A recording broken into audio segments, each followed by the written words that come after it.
लोक व्यवहार जीवन की वो कला है, वो दर्शन है जो मनुष्य होने के नाते सबको प्रभावित करता है। लेकिन कोई भी कला तब तक प्रभावित नहीं करती जब तक आप व्यवहार सिद्धांत को ज़मीनी हकीकत से नहीं मिलाते। आप चाहे किसी भी वर्ग या पेशे से हो, जीवन में आगे बढ़ने और सफलता पाने के लिए दूसरों को प्रभावित करना ज़रूरी होता है। डेल कार्नेगी की किताब लोक व्यवहार बहुत ही दिलचस्प है और ये आपको जन सामान्य से जुड़ने के अचूक तरीके बताती है जो आपको जीवन जीने की कला में निपुण बनाने में बहुत ही सहयोग प्रदान करती है। मेरा नाम है साहिल बिश्नोई और आप सुनना शुरू कर चुके हैं बुक्स एंड कोट्स। शहद इकट्ठा करने के लिए कभी भी मधुमक्खी के छत्ते पर लात नहीं मारते हैं। 100 में से 99 लोग ऐसे होते हैं जो कभी भी अपने आप को दोष नहीं देते, चाहे वे कितनी भी गलतियां कर ले, परंतु कभी भी उन्हें अपनी वह गलती दिखाई नहीं देती। कभी भी वे स्वयं की आलोचना नहीं करते। किसी की भी आलोचना करने से कोई भी लाभ नहीं होता, क्योंकि इससे सामने वाला व्यक्ति अपना बचाव करना शुरू कर देता है, बहाने बनाकर तर्क देने लगता है। आलोचना बहुत खतरनाक भी होती है, क्योंकि उससे व्यक्ति के आत्मसम्मान को बहुत ठेस पहुंचती है और फिर उस व्यक्ति के दिल में आपके लिए दुर्भावना भी भर जाती है। विश्वविख्यात मनोवैज्ञानिक B.F. स्किनर ने अपने प्रयोगों से ये प्रमाणित कर दिया है कि आलोचना से कोई सुधरता नहीं है, बल्कि आपके उस व्यक्ति से संबंध ज़रूर बिगड़ जाते हैं। यही बात जानवरों पर भी लागू होती है। जिस जानवर को उसके अच्छे व्यवहार के लिए पुरस्कृत किया जाता है, वह उस जानवर से ज़्यादा तेज़ी से सीखता है जिसे खराब व्यवहार के लिए दंडित किया जाता है। महान मनोविश्लेषक हैंस सेल्वे ने भी कहा है कि हर व्यक्ति सराहना, प्रशंसा का भूखा होता है। हर व्यक्ति निंदा से डरता है। निंदा या आलोचना से परिवारों के सदस्यों, मित्रों, कर्मचारियों, सहकर्मियों सभी का मनोबल कम हो जाता है। उनकी स्थिति में कभी भी कोई सुधार नहीं आता है। यही तो मानव स्वभाव है। हर कोई यही तो करता है। प्रत्येक अपराधी अपना दोष दूसरे के सिर पर थोप देता है। कभी वह विपरीत परिस्थितियों को दोषी ठहराता है, परंतु अपने ऊपर कभी भी कोई कलंक नहीं लगने देता।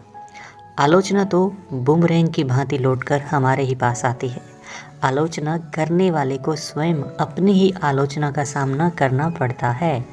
हमें ये बात भी अपने मस्तिष्क में बिठा कर रखनी चाहिए कि जिस व्यक्ति की हम आलोचना कर रहे हैं या फिर जिसे सुधारने की हम कोशिश कर रहे हैं, वह उसके अंतर में या तो अपने पक्ष में कोई तर्क प्रस्तुत करेगा या फिर शिष्ट या विनम्र टैफ्ट की भांति ये कह देगा, जो कुछ भी मैंने किया उसके अतिरिक्त मेरे पास कोई और उपाय था ही नहीं। तो बुराई करना, निंदा करना, शिकायत करना, आलोचना करना, ये सब करना बहुत आसान होता है। कोई मूर्ख ही ऐसा कर सकता है, और या फिर यूँ कहें कि ज़्यादातर मूर्ख यही तो करते हैं। लेकिन लोगों को समझने और उनको क्षमा करने के लिए व्यक्ति को बहुत समझदारी तथा संयम की आवश्यकता होती है। कार्लाइल ने इसलिए तो कहा था, महान व्यक्ति छोटे लोगों के साथ व्यवहार करने में अपनी महानता का परिचय देते हैं। ज़्यादातर माता पिता भी अपने बच्चों की आलोचनाएं करने में, उनकी कमियां निकालने से बिल्कुल भी नहीं थकते हैं। तो सारांश ये है कि कभी भी बुराई मत करो, आलोचना मत करो, निंदा मत करो और शिकायत कभी मत करो। व्यवहार कुशल बनने के लिए कुछ उपाय हैं जो आप कर सकते हो। इस पूरे संसार में केवल एक तरीका अपना कर ही हम किसी से कोई भी काम करवा सकते हैं। सोचिए क्या हो सकता है वो तरीका। ये आसान सा तरीका है उस विशेष व्यक्ति में उस विशेष काम को करने की इच्छा को जागृत करना। ये बात मस्तिष्क में रख लें कि इसके अतिरिक्त अन्य कोई तरीका नहीं है दूसरों से काम करवाने का। हाँ, ये अलग बात है कि आप किसी के सीने पर बंदूक तान कर बैठ जाएं और उससे अपनी घड़ी आदि निकालने के लिए कहने लगें, या फिर अपने से नीचे के कर्मचारी को नौकरी से निकालने की धमकी देकर उसे कोई काम करने के लिए विवश कर सकते हैं। एक बच्चे से भी आप कोई काम ज़बरदस्ती नहीं करवा सकते। हाँ, अगर आप उसे बुरी तरह पीट डालें या फिर किसी अन्य तरीके से ब्लैकमेल करें तो वो कोई काम कर देगा, लेकिन इन जंगली तरीकों के परिणाम दुखद ही होते हैं। इस प्रकार सिर्फ एक तरीके से मैं आपसे कोई चीज़ हासिल कर सकता हूँ, और वो तरीका है आपको वह चीज़ देना जिस चीज़ के आप इच्छुक हैं। एक बार अब्राहम लिंकन ने अपने एक पत्र की शुरुआत इस प्रकार से की थी: हर किसी को अपनी प्रशंसा अच्छी ही लगती है। विलियम जेम्स ने इस बात को कुछ इस तरह से कहा: हर व्यक्ति मन की गहराई से यही चाहता है कि उसे प्रशंसा मिले, उसे सराहा जाए। इस बात का भी तो यही अर्थ हुआ जो बात फ्रॉयड और जॉन ड्यूई ने कही है: अन्य सारी तृष्णाएं शांत हो जाती है, केवल यही वह मानवीय भूख है जो स्थायी है, और वह दुर्लभ व्यक्ति जो लोगों की इस प्रशंसा की भूख को संतुष्ट करने में सफल हो जाता है, लोग पूर्ण रूप से उसकी मुट्ठी में बंद हो जाते हैं। दूसरे लोग उससे इतना प्रेम करने लगेंगे कि उसके शव को दफनाने वाले तक उसकी मौत पर शोक मनाएंगे। हमें इतिहास में अनगिनत उदाहरण मिल जाएंगे कि किस प्रकार प्रसिद्ध लोगों ने महत्वपूर्ण होने की अपनी अभिलाषा को अभिव्यक्त किया था। जॉर्ज वॉशिंगटन चाहते थे कि सब उन्हें his mightiness the president of United states के नाम से पुकारें। कोलंबस चाहते थे कि लोग इन्हें admiral of the ocean and viceroy of India कहें। कैथरीन महान तो उन पत्रों को हाथ भी नहीं लगाती थी जिन पर हर इंपीरियल मैजेस्टी नहीं लिखा होता था। तो ज़रा सोचिए, लोगों को कितनी भूख होती है अपने आप को महत्वपूर्ण दिखाने की। चार्ल्स श्वाब के अनुसार, अपने जीवन के लंबे अनुभव की कालावधि में मैं संसार के कई महान व्यक्तियों से मिला हूँ, लेकिन मुझे आज तक कोई भी ऐसा आदमी नहीं मिला, चाहे वो कितने भी ऊंचे पद पर क्यों ना हो, जो निंदा और आलोचना के स्थान पर प्रशंसा के वातावरण में अधिक अच्छे ढंग से काम ना कर पाता हो। यही तो एंड्रयू कार्नेगी की सफलता का रहस्य था। कार्नेगी हमेशा ही अपने सहयोगियों की सार्वजनिक तौर पर और अकेले में भी खूब तारीफ किया करते थे। अपनी कब्र के पत्थर पर भी कार्नेगी ने अपने कर्मचारियों की प्रशंसा की थी। स्वयं के लिए उन्होंने एक स्मृति पत्र लिखा था। वो था: यहाँ पर वह व्यक्ति सोया पड़ा है जिसे मालूम था कि अपने से चतुर लोगों को अपने आसपास कैसे इकट्ठा किया जा सकता है। प्रसिद्ध अभिनेता एल्फ्रेड ल्यूट ने रियूनियन इन वियना में मुख्य भूमिका निभाते समय कहा था: मुझे जिस चीज़ की सबसे ज़्यादा आवश्यकता है वो है मेरे आत्म स्वाभिमान का पोषण। हम सभी अपने दोस्तों, अपने बच्चों और अपने प्रियजनों को शारीरिक पोषण तो पर्याप्त मात्रा में देते हैं, परंतु उन्हें आत्मसम्मान का पोषण देना भूल जाते हैं। ऊर्जावान बनाने के लिए हम उन्हें बीन्स, पनीर, आलू खिलाते हैं, लेकिन प्रशंसा के 2 शब्द बोलना भूल जाते हैं जो बरसों तक उनकी यादों में सुबह के मधुर संगीत की भांति गूंजते रहेंगे। हो सकता है कुछ लोग मेरी इस बात से सहमत नहीं होंगे। उन्हें तो प्रशंसा चापलूसी, मक्खन पॉलिश लगती है। वे तो कहते हैं कि मैंने इनका प्रयोग बहुत बार करके देख लिया है। समझदार लोग तो इससे और भी ज़्यादा चिढ़ जाते हैं। ये बात बिल्कुल सही है। चापलूसी समझदार लोगों के सामने कोई मायने नहीं रखती, ये एकदम बकवास होती है। लेकिन कई लोगों में तारीफ की इतनी तृष्णा होती है कि वे चापलूसी को भी सच्ची प्रशंसा मानकर निकल जाते हैं, ठीक उसी तरह जिस तरह भूख से तड़पते हुए व्यक्ति को घास और कीड़े मकोड़े भी अमृत लगते हैं। चापलूसी नकली सिक्का है जिससे लंबे समय में हानि अधिक और लाभ कम होता है। तो अगर आप नकली सिक्के को बाजार में लेकर घूमें तो मुश्किल में पड़ जाएंगे। इस प्रकार प्रशंसा तथा चापलूसी में ज़मीन आसमान का अंतर पाया जाता है। एक सच्ची होती है, दूसरी नकली। एक सोना होती है, दूसरी पीतल। एक दिल से निकलती है और दूसरी मुंह से निकलती है। एक निस्वार्थ होती है और दूसरी स्वार्थपूर्ण होती है। एक की प्रत्येक जगह सराहना होती है और दूसरी की हर तरफ निंदा की जाती है। प्रत्येक सार्वजनिक वक्ता, प्रत्येक चर्च का पादरी, प्रत्येक नेता ये समझता है कि यदि श्रोतागण की भीड़ में से एक भी आदमी ताली ना बजाए या फिर उसकी कही बात की तारीफ ना करे तो उसे कितना बुरा लगता है। उसका तो सारा उत्साह ही फीका पड़ जाता है। यही बात दुकानों, ऑफिसेज, कर्मचारियों, सहयोगियों, हमारे परिवारजनों और मित्रों सभी पर समान रूप से लागू होती है। हमें ये बात हमेशा अपने मस्तिष्क में रखनी चाहिए कि हमारे सारे संगी साथी मनुष्य हैं और मनुष्य को प्रशंसा के 2 बोल जरूर चाहिए, जो असली सिक्का है जिसे हर कोई अपने पास संभाल कर रखना चाहता है। अपनी प्रत्येक दिवस की यात्रा में कृतज्ञता की चिंगारियों की दोस्ताना पगडंडी को छोड़ने का प्रयत्न करें और आप चकित रह जाएंगे कि किस प्रकार इन चिंगारियों से मित्रता की नन्ही नन्ही लो प्रज्वलित हो जाएंगी, जो आपकी अगली यात्रा से आपको गर्माहट ज़रूर देंगी। यदि आप लोगों को ठेस पहुंचाएंगे तथा उनकी निंदा करेंगे तो कभी भी सकारात्मक परिणाम नहीं निकलेंगे, ना ही कुछ प्राप्त होगा। इसलिए इस पुरानी कहावत को मैंने अपने शीशे पर चिपका के रखा है।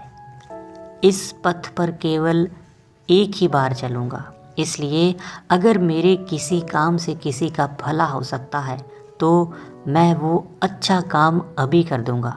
मैं इसे न तो भविष्य के हवाले करूँगा न अनदेखा करूँगा, क्योंकि इस पथ पर मैं दोबारा नहीं लौटूँगा। इमर्सन ने भी बहुत पते की बात कही थी। वो कहते थे, प्रत्येक व्यक्ति में कोई ना कोई बात ऐसी ज़रूर होती है जो मुझसे अच्छी है, मैं तुरंत ही वो बात सीख लेता हूँ। अब अगर वह बात इमर्सन के बारे में उपयोगी है तो हमारे और आप सब के बारे में तो 1000 गुना अधिक उपयोगी है। हमें केवल अपनी ही उपलब्धियों और इच्छाओं के बारे में सोचना छोड़ देना चाहिए। हमें चापलूसी को भी भूल जाना चाहिए, खुले दिल से तारीफ करनी चाहिए और मुक्त भाव गले से लगाना और सराहना भी करनी चाहिए। ऐसा करने से आप पाएंगे कि लोग आपके मूल्यवान शब्दों को अपनी स्मृतियों की तिजोरी में पूरे ध्यान से संजो कर रखेंगे और जीवन भर उन्हें कंठस्थ करते रहेंगे। फिर जो कुछ आपने कहा था वह आप तो भूल जाएंगे, लेकिन जिससे कहा था वो कभी भी नहीं भूल पाएंगे। तो दिल से सच्ची तारीफ करना सीखिए। नया करने के लिए दुनिया में सबसे अलग बनना पड़ता है। ग्रेट ब्रिटेन के प्रधानमंत्री लॉर्ड जॉर्ज ने प्रथम विश्व युद्ध में ऐसा ही कुछ किया था। एक बार किसी ने उनसे एक सवाल पूछा कि वे किस प्रकार युद्ध के दौरान भी सत्ता में बने रहे, जबकि युद्ध काल के अन्य नेता विल्सन, ऑरलैंडो और क्योचुमैचू सब भुला दिए गए थे। तो उन्होंने इसका उत्तर कुछ इस तरह से दिया था कि उन्होंने इस बात को भली भांति सीख लिया कि किस प्रकार मछली की पसंद का खाना उसे पकड़ने के लिए हुक में लगाया जाए। इस बात में तो कोई लाभ नहीं है कि हम क्या चाहते हैं, ये तो सरासर बचकाना है, मूर्खतापूर्ण कृत्य है। आप जो कुछ चाहते हैं उसमें आपकी रुचि छिपी हुई है, परंतु इसमें किसी अन्य की कोई रुचि नहीं है। हम सब यही तो करते हैं, हम सब केवल स्वयं में ही रुचि लेते हैं। इसलिए पूरी दुनिया में दूसरों को प्रभावित करने का सबसे सफल तरीका यही है कि हम सामने वाले की इच्छाओं को महत्व दें, उसी के हिसाब से बात करें और उसे ये बताएं कि वो अपनी इच्छाओं की पूर्ति कैसे कर सकता है। अब जब भी आप किसी से कोई काम करवाना चाहें तो इस बात को हमेशा ध्यान में रखें। एक उदाहरण से इसको समझते हैं। यदि आपका बच्चा सिगरेट पीता है और आप उसकी सिगरेट छुड़वाना चाहते हैं तो उसे डांटिए, फटकारिए नहीं, उसे 10-20 बातें मत सुनाइए, ये मत बताइए कि आप क्या चाहते हैं। आप उसे समझाइए कि अगर वो सिगरेट नहीं छोड़ेगा तो फुटबॉल टीम का हिस्सा नहीं बन पाएगा, एथलेटिक्स कप कभी भी नहीं जीत पाएगा। ये बात केवल बच्चों पर ही नहीं बल्कि मवेशियों और चिंपांजियों पर भी लागू होती है। उदाहरण के लिए एक बार राल्फ वाल्डो एमर्सन और उनका बेटा एक बछड़े को तबेले में ले जाने की जी तोड़ कोशिश कर रहे थे। एमर्सन उसे धक्का दे रहे थे और उनका पुत्र उसे खींच रहा था। वे भी अपनी इच्छा अनुसार काम कर रहे थे और बछड़ा भी वही कर रहा था जो वे लोग कर रहे थे। वो भी केवल अपनी ही इच्छा की चिंता कर रहा था, इसलिए उसने अपने पैर बड़ी सख्ती से ज़मीन में गड़ा लिए और मैदान छोड़कर तबेले की ओर जाने के लिए तैयार नहीं हुआ। एक आयरिश नौकरानी ने ये सब देख लिया। वो इमर्सन की भांति निबंध या पुस्तक लेखन तो नहीं कर सकती थी, लेकिन उसमें इमर्सन और उसके बेटे से ज़्यादा दुनियादारी की समझ थी। उसने इस बारे में सोचना शुरू कर दिया कि बछड़ा आखिर चाहता क्या है, और उसने अपनी उंगली बछड़े के मुंह में डाल दी। बछड़ा मज़े से उंगली चूसते हुए आगे बढ़ गया। जब से मानव पैदा होता है तभी से वो जो कुछ भी करता है, जो कुछ भी प्राप्त करता है, और कुछ प्राप्त करने के लिए ही तो करता है। यहाँ तक कि रेड क्रॉस में दिए जाने वाला धन भी इसलिए दिया जाता है क्योंकि आप लोगों की सहायता करना चाहते हैं। आप एक सुंदर निस्वार्थ अपनी आत्मा के उत्थान के लिए किए जाने वाले दैवीय कार्य करना चाहते हैं। तो अगली बार जब आपको भी किसी को कोई काम करने के लिए मनाना पड़े तो पहले स्वयं से पूछें, मैं इस व्यक्ति में यह काम करने की इच्छा कैसे जागृत कर सकता हूँ।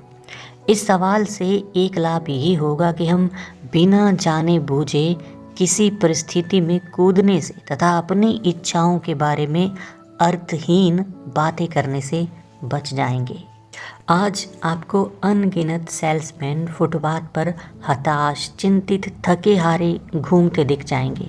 कारण फिर वही, वे केवल अपने लाभ, अपनी आवश्यकताओं के बारे में ही सोचते हैं। कभी भी इस बात पर ध्यान नहीं देते कि मैं या आप वो चीज़ क्यों खरीदेंगे जो वो बेचना चाहते हैं। लेकिन हर कोई हमेशा अपनी ही समस्या को सुलझाना चाहता है। यदि सेल्समैन हमें अपनी बातों से ये अनुभव करा दे कि उसके माल को खरीदकर हमारी समस्याएं क्यों और कैसे सुलझ सकती है, तो उसे अपना सामान बेचने की आवश्यकता ही नहीं पड़ेगी। हम तो अपने आप ही उसका सामान खरीदने में रुचि दिखाएंगे। एक और पते की बात, ग्राहक को हमेशा ये एहसास होना चाहिए कि वह सामान खरीद रहा है, ना कि ये कोई सामान उसे ज़बरदस्ती बेच रहा है। यही तो कारण होता है कि बहुत से सेल्समैन जीवन भर सफल नहीं हो पाते, क्योंकि वे हमेशा ही अपने दृष्टिकोण से देखते हैं, ना कि ग्राहक के दृष्टिकोण से। ये पूरा संसार स्वार्थी लोगों का जमघट है जो केवल अपना ही भला चाहते हैं, दूसरे की कोई फिक्र नहीं करते। लेकिन स्वार्थी लोगों की भीड़ में एक दो मनुष्य ऐसे भी मिल जाते हैं जो निस्वार्थ भाव से दूसरों की मदद करना चाहते हैं। ऐसे लोग स्वयं का लाभ कभी नहीं चाहते, फिर भी यह लाभ उन्हें अपने आप मिल जाता है। कारण ऐसे लोगों के प्रतियोगी नाम मात्र के ही होते हैं। ओवेन डी यंग, जो अमेरिका के प्रसिद्ध वकील और महान बिजनेस लीडर थे, उन्होंने एक बार कहा था, जो व्यक्ति स्वयं को दूसरों के स्थान पर रख सकते हैं, जो दूसरों के मस्तिष्क के काम करने की योजना को समझ जाते हैं, उन्हें तो इस बात की चिंता कभी भी नहीं करनी चाहिए कि उनका भविष्य उज्जवल होगा या अंधकारमय। किसी दूसरे व्यक्ति के दृष्टिकोण से स्थिति को देखने तथा किसी काम की इच्छा जागृत करने का ये मतलब बिल्कुल नहीं है कि आप सामने वाले व्यक्ति का शारीरिक या मानसिक शोषण करना चाहते हैं, या फिर अपना उल्लू सीधा करके कोई काम निकालना चाहते हो। आपको कोई ऐसा रास्ता निकालना है जिसमें दोनों का लाभ हो, यानी कि win win situation. Dale Carnegie बताते हैं कि एक बार उनके शिविर में एक विद्यार्थी ऐसा था जो अक्सर अपने बच्चे को लेकर बहुत चिंता में रहता था। कारण बच्चा ठीक से खाता पीता नहीं था, इसलिए उसका वजन भी काफ़ी कम था। उस बच्चे पर भी माँ बाप के द्वारा वही तरीके इस्तेमाल किए गए जो हर माँ बाप करते हैं। वे उसे डांटते चिल्लाते रहते थे। कोई कहता कि तुम जल्दी से खा लो वरना पिटाई हो जाएगी, तो कोई कहता कि तुम जल्दी से खाकर बड़े हो जाओ। लेकिन क्या बच्चे ने कभी भी इन बातों को इससे ज़्यादा महत्व दिया होगा जितना महत्व कोई आदमी रेत से भी भरे बीच पर रेत के एक अंश की ओर देता है? कोई बुद्धिमान व्यक्ति ऐसी उम्मीद भी नहीं करेगा कि एक 3 साल का छोटा सा मासूम बच्चा अपने 30 साल के पिता के नज़रिए से देखे। किंतु उसके पापा तो उससे यही उम्मीद लगाए बैठे थे। लेकिन फिर उसके पिता को अपनी गलती का एहसास हो गया और वो सरासर बेवकूफ़ी कर रहा था। मुझे अपनी इच्छा का त्याग करके ये सोचना चाहिए कि बच्चा क्या चाहता है। इस प्रकार सोचने पर उनके सामने समस्या का हल भी साफ नज़र आने लगा।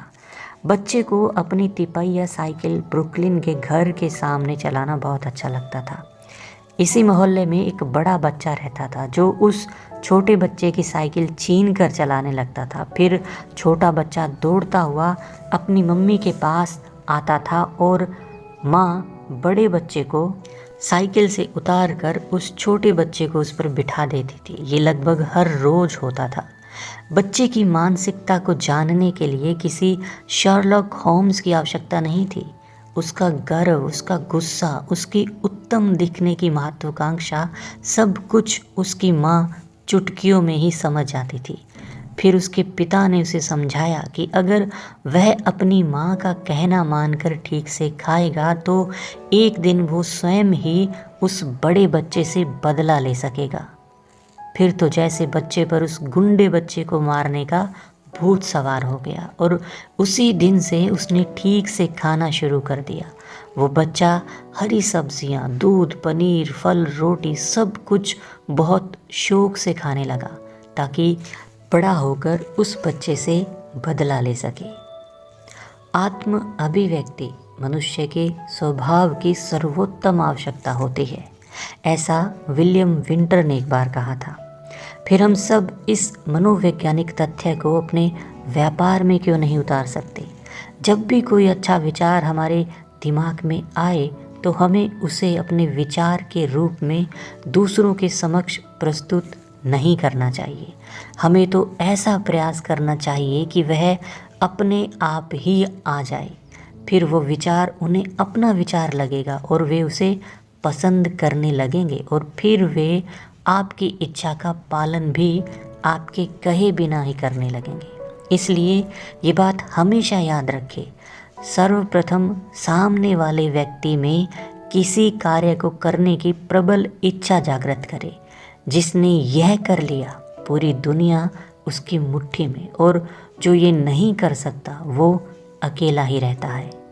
सामने वाले व्यक्ति में काम करने की प्रबल इच्छा को जागृत करना सीखिए।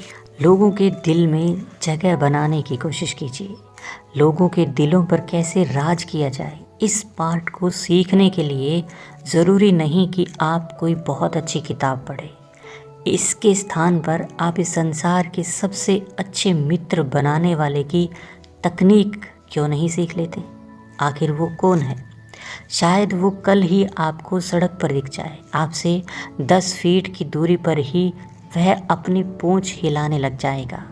अगर आपने उसे जरा सा पुचकार दिया तो वो आपसे लिपट जाएगा और अपने प्रेम का इजहार भी करने लगेगा। शायद आप नहीं जानते कि उसके इस प्यार में कोई स्वार्थ, कोई कपट, कोई छल नहीं है। वो आपको अपना ग्राहक भी नहीं बनाना चाहता। वो आपसे पैसा भी नहीं चाहता। वो आपसे शादी भी नहीं करना चाहता। लेकिन क्या कभी आपने इस बात पर ध्यान दिया है कि कुत्ता ही एकमात्र ऐसा प्राणी है जिसे जीवित रहने के लिए कोई अन्य काम भी नहीं करना पड़ता? वो तो बस प्रेम देता है, प्रेम के अतिरिक्त कुछ भी नहीं देता। मुर्गी को तो अंडे देने पड़ते हैं, गाय भैंस को दूध देना पड़ता है और चिड़ियों को भी गाना गाना पड़ता है, चहचहाना पड़ता है, वो भी हमारी खुशी के लिए। डेल कार्नेगी बताते हैं, जब हॉवर्ड थर्स्टन ब्रॉडवे में अपना आखिरी शो देने वाले थे तो उस शाम को मैं उनके साथ ही ड्रेसिंग रूम में था।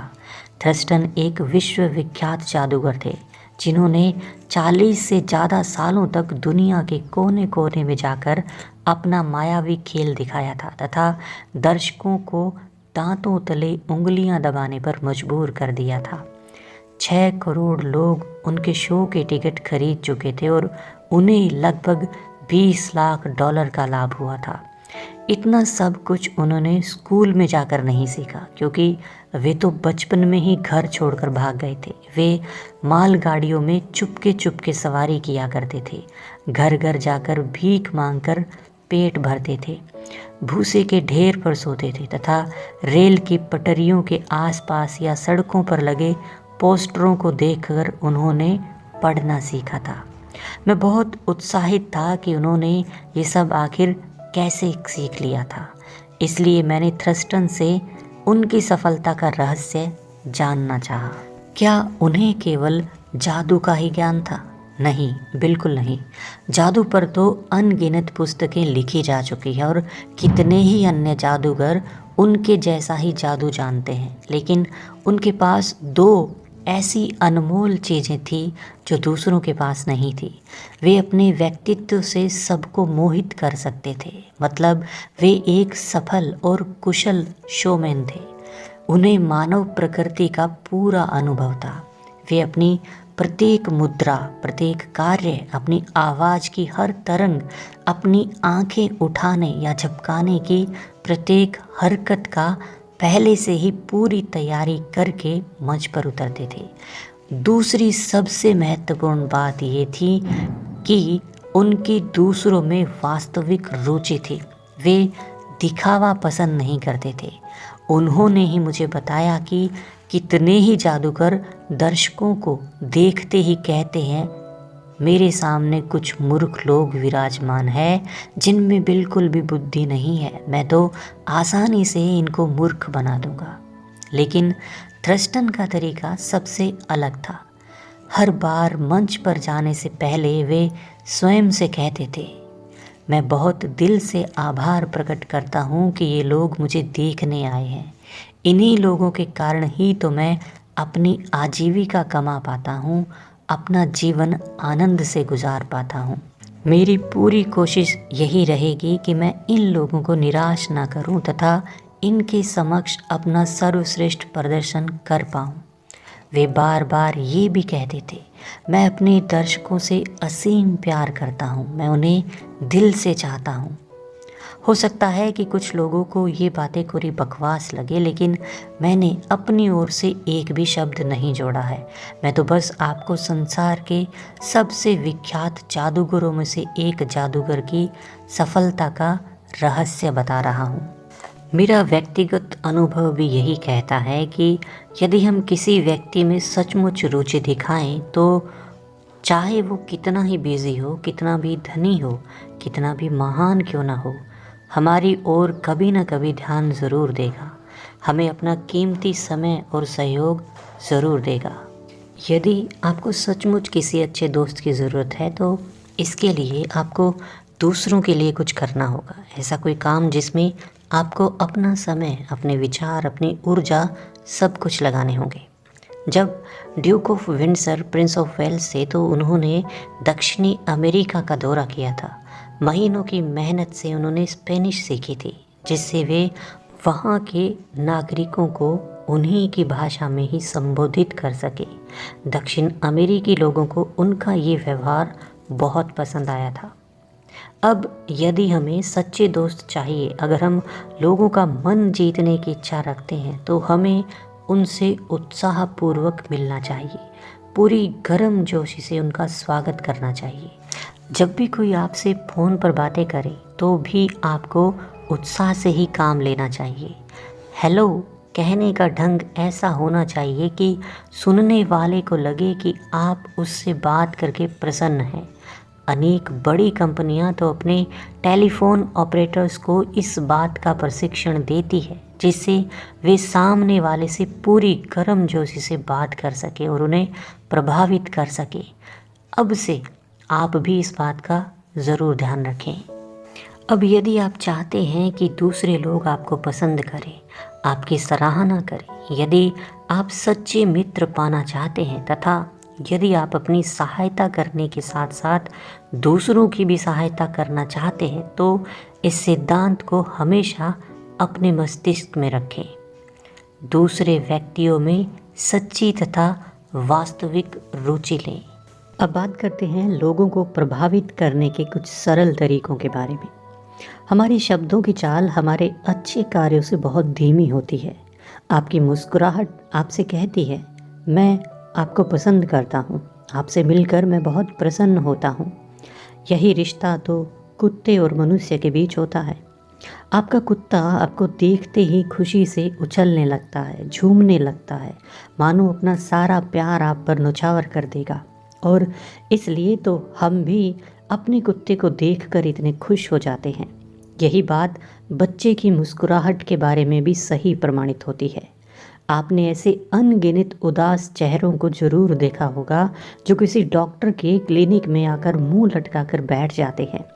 पशुओं के डॉक्टर स्टीफन के स्टील ने एक बार बताया था कि एक बार बहुत सारे लोग एक साथ अपने पशुओं को टीका लगवाने के लिए उनके अस्पताल में आए थे, लेकिन कोई भी एक दूसरे से बात करने को राज़ी नहीं था। वे सब तो बस यही सोच सोच कर जल भुन रहे थे कि डॉक्टर के क्लिनिक में समय बर्बाद करने के स्थान पर वे कौन कौन से आवश्यक काम निपटा सकते थे।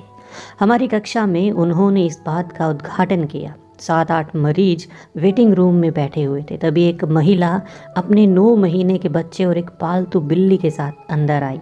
संयोगवश वह महिला एक ऐसे व्यक्ति के साथ बैठ गई जो देरी के कारण बहुत अधिक विचलित हो रहा था। थोड़ी देर बाद वो बच्चा उस व्यक्ति को देखकर मुस्कुराने लगा। वैसे भी बच्चे अक्सर ऐसा ही तो करते हैं और वह व्यक्ति भी मुस्कुरा पड़ा। फिर वह व्यक्ति उस औरत से उस बच्चे के बारे में गपशप करने लगा।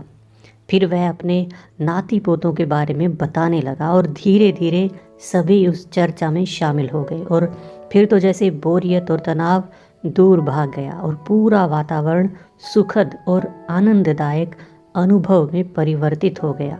लेकिन ध्यान देने वाली बात यह है कि झूठी मुस्कुराहट से कोई लाभ नहीं होने वाला। हम बनावटी चीज़ों को देखते ही समझ जाते हैं, इसीलिए तो उन्हें तनिक भी पसंद नहीं करते। वास्तविक मुस्कुराहट सबका मन जीतने की शक्ति रखती है। मन को छूने वाली मुस्कुराहट एक ऐसी सच्ची मुस्कुराहट जो मन से आती है, मन तक पहुंचती है और इसीलिए अनमोल होती है, बेशकीमती होती है। मुस्कान का प्रभाव बहुत शक्तिशाली और चिरस्थायी होता है, चाहे वह प्रभाव किसी को भी दिखे या ना दिखे। फ़ोन पावर नामक एक प्रोग्राम अमेरिका की टेलीफोन कंपनियां चलाती थी। इस प्रोग्राम में कर्मचारियों को सिखाया जाता है कि वे टेलीफोन का उपयोग अपना सामान बेचने में कैसे कर सकते हैं। इस कार्यक्रम में वे आपको ये सलाह देते हैं कि आप फ़ोन पर बातें करते समय सदैव मुस्कुराते रहिए। मुस्कुराहट आपके चेहरे पर दिखाई देती है तो आवाज़ में सुनाई भी देती है। क्या आपको मुस्कुराना या हंसना कठिन काम लगता है? तो फिर इस समस्या से छुटकारा पाने के 2 तरीके हैं। सबसे पहले स्वयं को हंसने के लिए विवश कर दें। जब भी आप घर में अकेले हो तो सीटी बजाते हुए गुनगुनाएं, गीत गाएं, नाचें, झूमें, कुछ इस तरह का व्यवहार करें जैसे आप बहुत प्रसन्न हैं और फिर कुछ समय पश्चात आपको अपने आप ही इन बातों में आनंद आने लगेगा।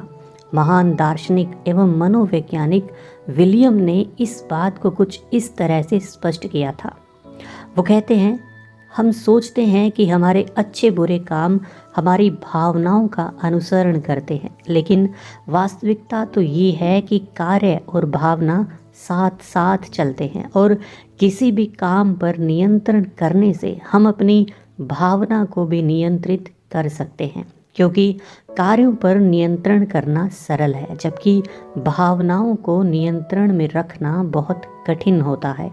तो बात एकदम स्पष्ट है कि प्रसन्न रहने के लिए हमें इस तरह बोलना तथा व्यवहार करना चाहिए जैसे हम बहुत प्रसन्न हों। इस पूरे संसार में सभी को प्रसन्नता की खोज है, लेकिन इसे प्राप्त करने का केवल एक ही रास्ता है, अपने विचारों को नियंत्रण में रखकर प्रसन्नता प्राप्त करना। प्रसन्नता किसी बाहरी परिस्थिति के लिए आश्रित नहीं है, वो तो हमें स्वयं अपने अंदर ही ढूंढनी पड़ेगी।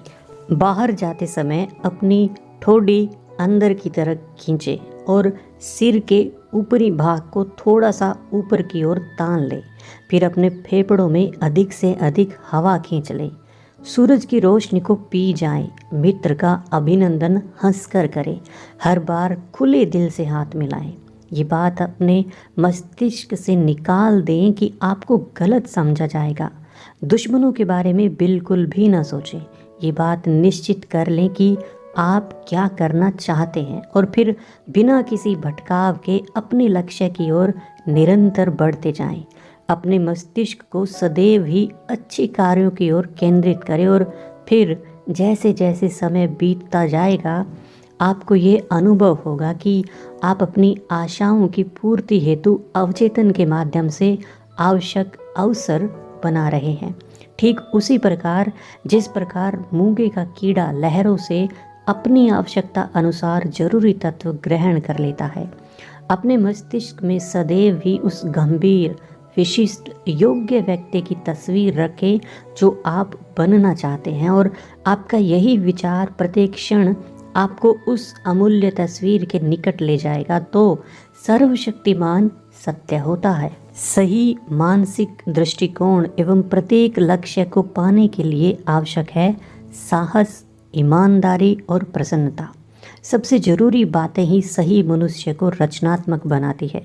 यदि मनुष्य में इच्छा शक्ति हो तो वो सब कुछ प्राप्त कर सकता है और सच्चे मन से की गई प्रार्थना अवश्य पूरी होती है। हमारा मन जैसा सोचता है हम वैसे ही बन जाते हैं।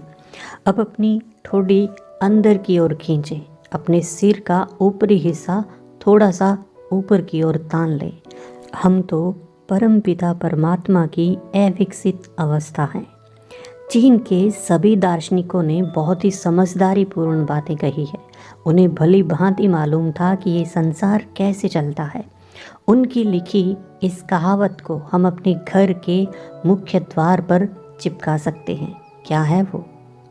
जिस व्यक्ति के पास मुस्कुराता हुआ चेहरा हो उसे दुकान खोलने की भूल बिल्कुल नहीं करनी चाहिए। आपकी मुस्कुराहट आपकी अच्छी भावना की संदेश वाहक होती है।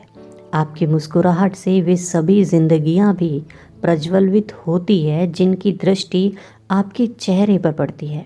वह व्यक्ति जो प्रतिदिन प्रति समय नाक भौं सिकोड़ते झुंझलाते हुए चिड़चिड़ाते चेहरे को देखता हो, वह यदि एक भी मुस्कुराते हुए चेहरे को देख ले तो उसे घने बादलों के बीच से झांकते सूर्य की भांति प्रतीत होता है। जब कोई भी व्यक्ति अपने ग्राहकों, अपने टीचर, अपने बॉस या फिर अपने माता पिता के कारण दबाव या तनाव में हो, ऐसे समय आपकी मुस्कुराहट उसे यह बात ज्ञात करा सकती है कि निराशा से समस्याओं का हल नहीं निकलता।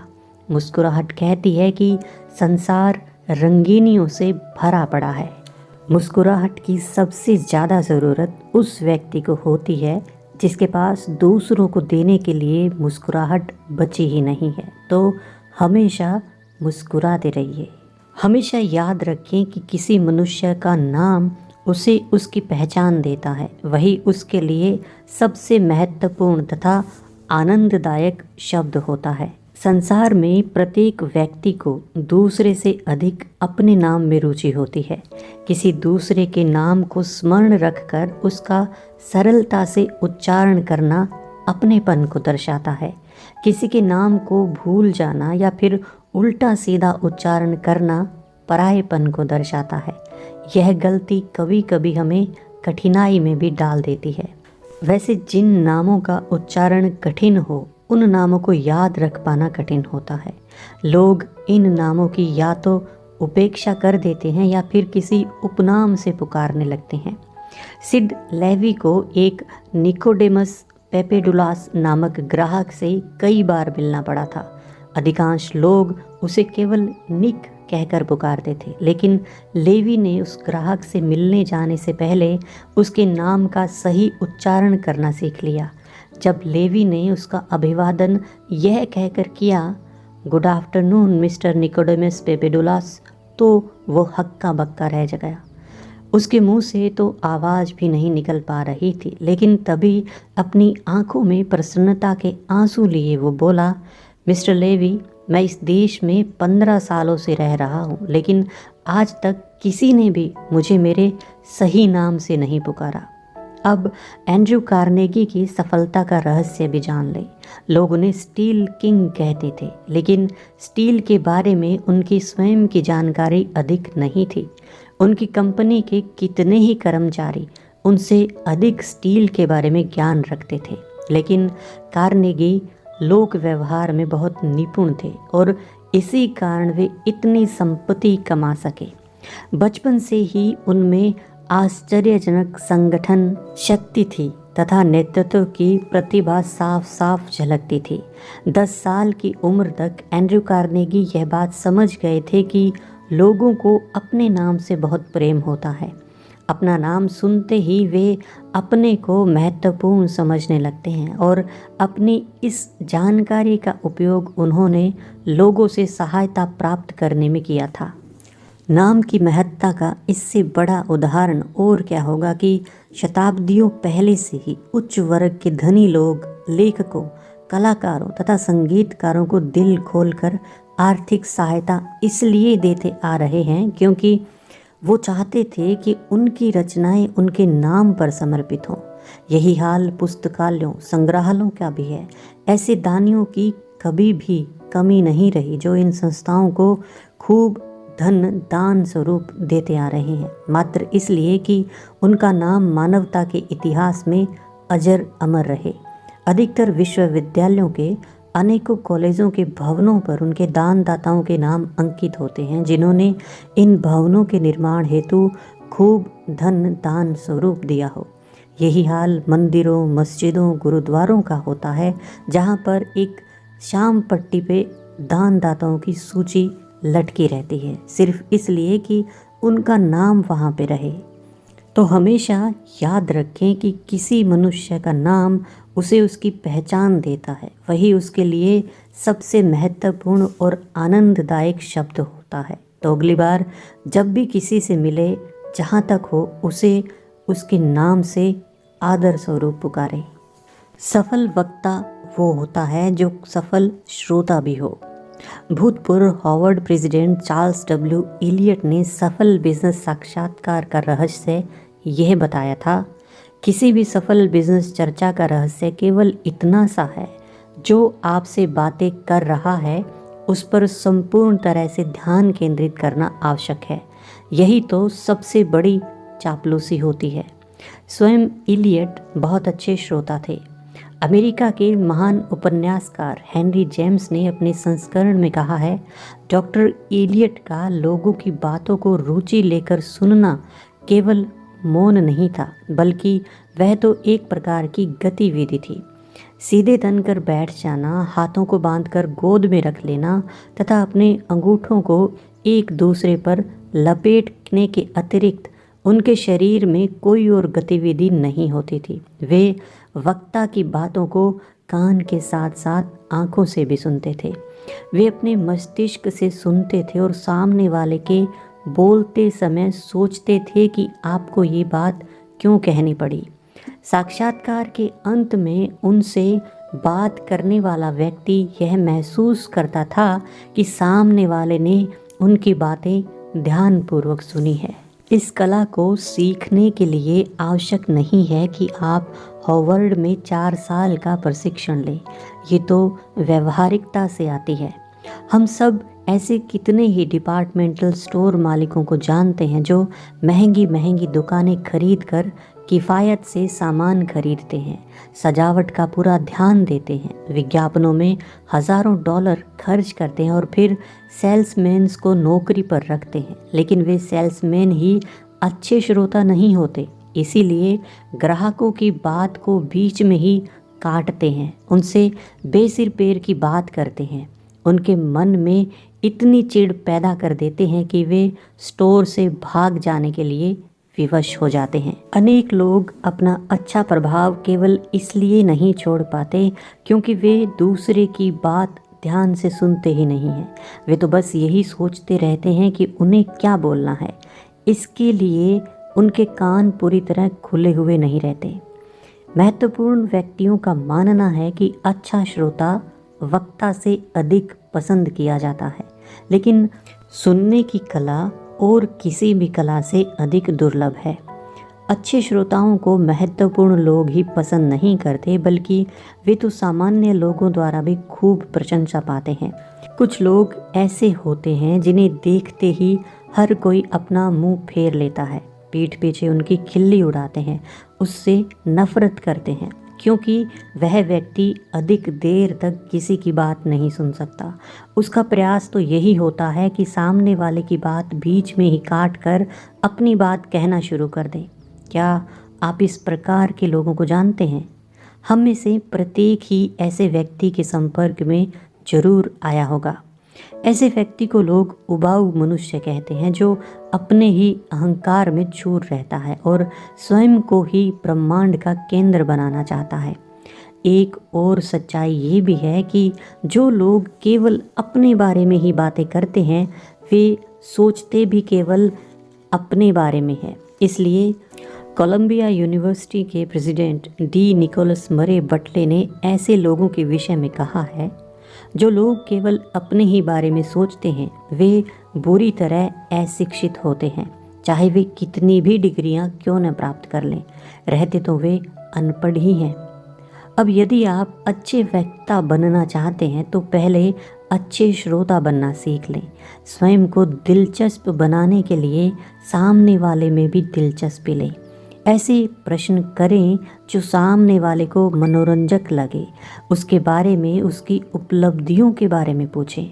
ये बात हमेशा याद रखें कि जितनी रुचि लोगों को आप में या आपकी समस्याओं में है, उससे 100 गुना अधिक रुचि अपने आप में तथा अपनी समस्याओं में भी है। कुशल व सहानुभूतिपूर्ण श्रोता बने। सामने वाले को स्वयं के बारे में बताने के लिए प्रोत्साहित करना सीखें। दूसरे लोगों में अपनी रुचि को बढ़ाएं। शायद ही कोई व्यक्ति ऐसा हो जो थियोडोर रूजवेल्ट से मिलने के बाद उनके ज्ञान के अपार भंडार से चमत्कृत ना होता हो। मिलने वाला चाहे सामान्य सा काउबॉय हो या फिर न्यूयॉर्क का प्रसिद्ध कूटनीतिज्ञ या कोई सफल राजनेता, रूजवेल्ट को भली भांति मालूम था कि किससे क्या और कैसे कहना है, लेकिन वे यह सब कैसे जान जाते थे?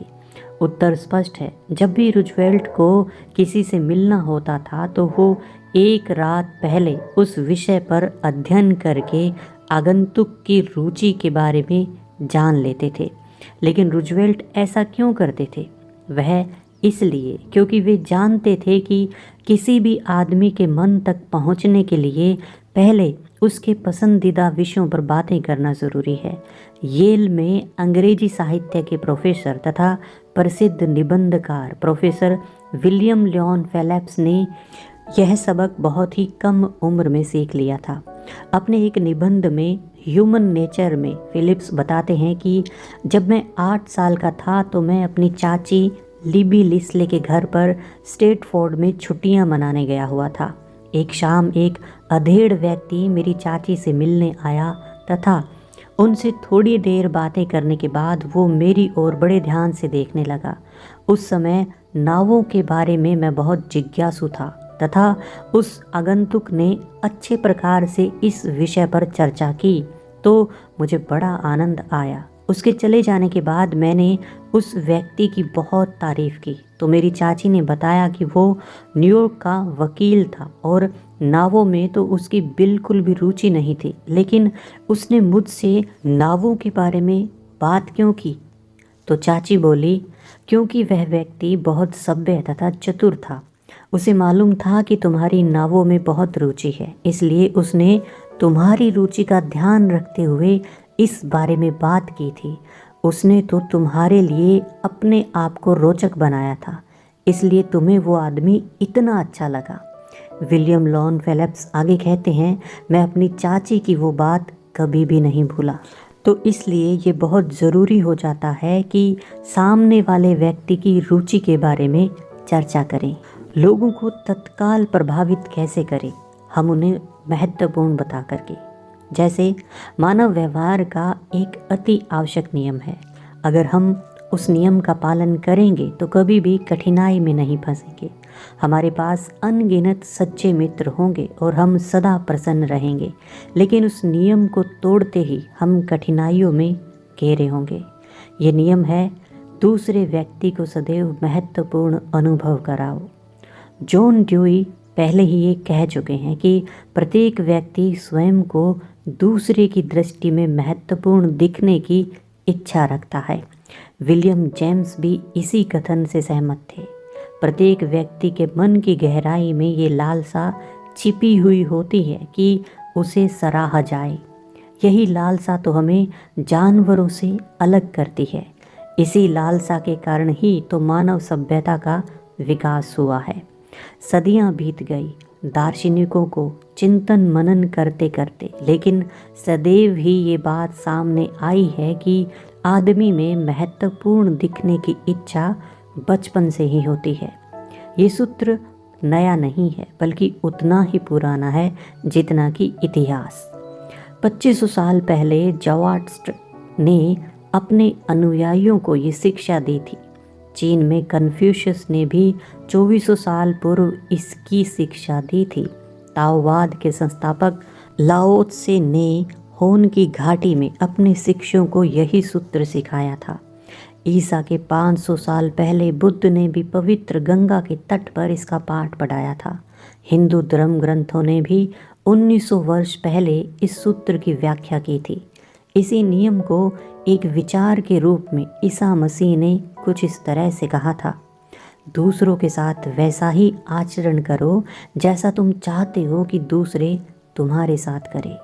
प्रत्येक मिलने जुलने वाला आपकी तारीफ करे। आप केवल यही तो चाहते हैं। आप यही तो चाहते हैं कि प्रत्येक व्यक्ति आपकी तस्वीर देखते ही आपको पहचान जाए। आप चाहते हैं कि आप अपने छोटे से संसार के सबसे महत्वपूर्ण व्यक्ति बने। सच्ची प्रशंसा के तो सभी चाहने वाले होते हैं। मैं आपको तनिक भी कष्ट नहीं देना चाहता। कृपया आप ये काम कर देंगे। धन्यवाद। कृपया। ये छोटे छोटे वाक्य उसके दैनिक जीवन की खुरदरी मशीन में तेल लगाकर इसे एक बार फिर चिकना बना सकते हैं, जिससे आप काम लेना चाहते हैं। इन वाक्यों से ही तो पता चलता है कि आप कितने सुसंस्कृत हैं, आप कितने मृदुभाषी हैं। आपसे मिलने वाले अधिकतर व्यक्ति अपने आप को किसी न किसी मामले में आपसे अधिक श्रेष्ठ मानते हैं। उनका मन जीतने का सबसे सफल ढंग यही है कि आप उन्हें यह अनुभूति करा दें कि आप वास्तव में उनको महत्वपूर्ण मानते हैं। इमर्सन ने कहा था, प्रत्येक व्यक्ति मुझसे किसी न किसी गुण में बेहतर अवश्य होता है। मैं उसकी यह बात जल्दी ही सीख जाता हूँ। हाँ, इस मामले में एक दुखद पहलू ये है कि ऐसे लोग जिनके पास स्वयं को सर्वश्रेष्ठ समझने का कोई कारण नहीं होता, तो वह अपने अहंकार को संतुष्ट करने के लिए विवाद का सहारा लेते हैं, जो मन को दुखाने वाली बात है। शेक्सपियर ने भी कहा है, व्यक्ति अहंकारी व्यक्ति तनिक सी सत्ता की पोशाक पहनते ही ईश्वर के सामने ही ऐसे ऐसे नाटक करने लगता है जिन्हें देखकर देवदूत भी आंसू बहाने पर विवश हो जाते हैं। डिज़रायली, जो ब्रिटिश साम्राज्य पर शासन करने वाले सबसे बुद्धिमान शासकों में से थे, उन्होंने एक बार कहा था, लोगों से उन्हीं के बारे में बातें कीजिए और फिर वे घंटों आपसे बातें करते रहेंगे। सामने वाले व्यक्ति को अनुभूति दिलाओ कि वो महत्वपूर्ण है, यह भी पूरी सच्चाई और ईमानदारी के साथ। क्या करें कि दूसरे आपकी बात मान जाए, यानी हमारी बात मान जाए। बहस में जीत किसी की भी नहीं हो सकती। पराजित होने पर भी आपकी हार होती है, और अगर आप जीत भी गए तो भी पराजय आपकी ही होती है। क्योंकि मान लीजिए कि आपने पूरा प्रयास करके सामने वाले को गलत प्रमाणित कर भी दिया, तो इसका अर्थ ये हुआ कि उसके तर्क में कोई दम नहीं है और आपने उसके प्रत्येक तर्क की धज्जियां उड़ा दी। लेकिन इससे भी क्या होगा? आपको अच्छा तो लगेगा कि उसे सबके सामने नीचा दिखाया है, अपमानित किया है। आपने उसके गर्व को, उसके अहम को चोट पहुंचाई है। वह तो आपकी जीत पर खिन्न हो जाएगा, तथा जिस बात को सामने वाला बिना अपनी इच्छा के मानता है, वह अभी भी उसी विचार का होता है और आप हमेशा के लिए शायद उसे खो दें। बुद्ध ने सही कहा था, घृणा से नहीं बल्कि प्रेम से जीता जाता है। संशय को भी बहस से नहीं बल्कि समझदारी, सद्भावना, कूटनीति तथा दूसरे के गुणों को समझकर समाप्त किया जा सकता है। एक बार अब्राहम लिंकन ने एक नौजवान सैनिक को अपने सहयोगी के साथ बहस में उलझने का कारण बहुत फटकारा था। लिंकन ने कहा, जो व्यक्ति सदैव ही अपनी क्षमताओं का दोहन करने के लिए संकल्पवान रहता है, वो अपने व्यक्तिगत विवादों में नहीं उलझता। इसके अतिरिक्त वह परिणामों को अनदेखा कर देता है जिन पर आपका अधिकार दूसरों जितना ही है। साथ ही उन चीज़ों की भी उपेक्षा कर दो जिस पर आपका पूर्ण अधिकार नहीं है। उदाहरण के लिए, यदि कोई कुत्ता आपके रास्ते में आ जाए तो उससे लड़ने के स्थान पर या उससे घायल होने के बजाय उस कुत्ते का रास्ता ही छोड़ देना चाहिए। यदि कुत्ते ने आपको काट लिया होता तो नुकसान तो आपका ही होता, भले ही आप कुत्ते को जान से ही मार डालते। अपने क्रोध पर काबू पाना सीखें। किसी भी व्यक्ति के व्यक्तित्व का कद इसी बात से मापा जाता है कि उसे किन किन बातों पर क्रोध आता है। पहले पूरी बात को ध्यानपूर्वक सुन लें। अपने विरोधियों को भी बोलने का पूरा अवसर देते हुए उन्हें अपनी बात पूरी करने दें। उनसे बहस ना करें, ना ही विरोध करें और ना ही स्वयं का बचाव करें। इससे तो कभी न गिरने वाली दीवार खड़ी हो जाती है। इसके स्थान पर एक सुदृढ़ पुल बनाने का प्रयास करें। सहमति ढूंढने का प्रयास करें। अपने विरोधियों की पूरी बात सुनने के बाद बात को वहाँ से प्रारंभ करें जहाँ से आप अपने विरोधी से एक मत हों। सदैव ईमानदार बने रहें। सदैव उन तथ्यों को खोजें जिनमें आप अपनी गलती मान सकते हैं और अपनी गलती को मानने में विलंब ना करें। फिर अपनी गलती के लिए क्षमा भी मांग लें। इससे आपके विरोधी शांत हो जाएंगे। अपने आप से वादा करें कि आप अपने विरोधियों के विचारों पर ध्यानपूर्वक मनन करेंगे। आपके विरोधी सही भी हो सकते हैं। इस परिस्थिति में यह अधिक सरल है कि आप उनके विचारों पर सोचने के लिए विवश हो जाएं, बजाय इसके कि आप तीव्रता से आगे बढ़ जाएं और कोई ऐसी गलती कर बैठें जिससे आपके विरोधियों को बाद में ये कहने का अवसर मिल जाए, हमने तो आपको समझाने का भरपूर प्रयास किया था, लेकिन आपने ही हमारी बात पर ध्यान नहीं दिया। समस्या में दिलचस्पी लेने के लिए अपने विरोधियों को मुक्त कंठ से सराहें। जिस व्यक्ति को आपकी बहस में रुचि है, तो इसका अर्थ उसकी रुचि भी उसी विषय में है। उसे अपना सहायक समझिए, क्योंकि वह विरोधी आपका मित्र भी बन सकता है। दोनों पहलुओं से सोचने के बाद ही कार्य करें। आप सामने वाले व्यक्ति से उसी दिन, बाद में या फिर अगले दिन भेंट का समय ले सकते हैं और फिर सारे तथ्यों पर पुनर्विचार किया जा सकता है। इस भेंट से पहले अपने आप से कुछ कठिन प्रश्न जरूर पूछिएगा।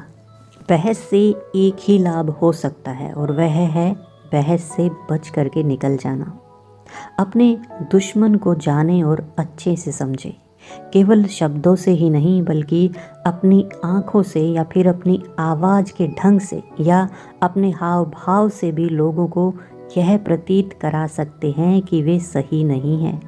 अब यदि आप किसी को गलत प्रमाणित कर भी देते हैं तो क्या सामने वाला इस बात से सहमत होगा? क्या अपनी गलती को मानेगा? कभी नहीं, क्योंकि आपने तो सीधे उसके आत्मसम्मान पर चोट की है। कोई भी व्यक्ति किसी दूसरे के विचारों को नहीं अपनाता, किसी दूसरे के लिए अपनी सोच नहीं बदलता। चाहे आप इमैनुअल कांट या प्लेटो के सारे तर्कों को भी उनके सामने बोल दें तो भी वो अपने विचार नहीं बदलेंगे, क्योंकि आपने तो उनकी भावनाओं को ठेस पहुंचाई है। मैं आपके सामने एक बात सिद्ध करना चाह रहा हूँ। इस तरह से अपनी बात कभी भी प्रारंभ ना करें। ऐसा कहकर तो आप सामने वाले को यह बता रहे हैं, मैं तो आपसे कई गुना स्मार्ट हूँ। मैं आपको कुछ ऐसी बातें बताने जा रहा हूँ जो आपके विचारों को बदल देंगे। ये तो स्पष्ट रूप से चुनौती है। ये सुनकर तो सामने वाले की आत्मा पर चोट पहुँचती है और वह युद्ध के लिए तैयार हो जाता है। परिस्थितियाँ चाहे अनुकूल हों या प्रतिकूल, व्यक्ति की विचारधारा को बदल पाना कठिन होता है। तो इसे और भी कठिन क्यों बनाया जाए? स्वयं को दुर्बल क्यों बनाए जाए? यदि आप कुछ प्रमाणित भी करने जा रहे हैं तो इस बात का पता किसी को भी न चलने दें। इस स्थिति को पूरी चतुराई से कुशलतापूर्वक संभालें। इसी विचार को अलेक्जेंडर पोप ने संक्षिप्त रूप में इस तरह से व्यक्त किया था। लोगों को कोई भी सबक सिखाते समय पूरी सतर्कता रखनी चाहिए। उन्हें यह ज्ञान ही नहीं होना चाहिए कि उन्हें कुछ सिखाया जा रहा है। नए विचारों को इस तरह बताया जाना चाहिए जैसे कि आपको अपने पुराने विचार स्मरण हो आए हों। 300 साल पहले गैलीलियो ने यह कहा था, आप किसी व्यक्ति को कुछ नहीं सिखा सकते, हाँ आप उसे अपने अंदर से सीखने में सहायता कर सकते हैं। यही बात लॉर्ड चेस्टरफील्ड ने अपने पुत्र से कही थी। निश्चित रूप से दूसरे लोगों से अपने आप को अधिक बुद्धिमान बनाने का प्रयास करो, लेकिन ये बात उनसे कहो मत। सुकरात ने भी एथेंस में अपने अनुयायियों से बार बार यही कहा था, मैं केवल एक ही बात जानता हूँ और वो ये है कि मैं कुछ भी नहीं जानता हूँ। अब मैं सुकरात से अधिक बुद्धिमान होने का दावा तो कर नहीं सकता, इसलिए मैंने दूसरों को गलत प्रमाणित करना भी छोड़ दिया है और इस बात का मुझे लाभ भी हुआ है। जब भी कोई व्यक्ति ऐसी बात कहे जो आपकी दृष्टि में सही नहीं है और आप पूर्ण विश्वास से जानते हैं कि ये बात गलत ही है, तब भी कुछ इस प्रकार बोलना चाहिए, मुझे लगता है कि मेरी राय आपसे कुछ भिन्न है, लेकिन मैं गलत भी हो सकता हूँ। ऐसा कई बार हो चुका है जब मैं गलत प्रमाणित हो चुका हूँ, और यदि इस बार भी मैं गलत प्रमाणित हो जाता हूँ तो मैं अपनी गलती सुधारने की पूरी चेष्टा करूँगा। आइए हम मिलकर तथ्यों का मूल्यांकन करते हैं। इस प्रकार के वाक्यों में जादू होता है। कोई भी व्यक्ति इतना निष्ठुर नहीं हो सकता जो ऐसे वाक्य सुनकर भी क्रोधित हो जाएगा। बहुत कम लोग ऐसे होते हैं जिन्हें तर्क संगत लोग पसंद आते हैं।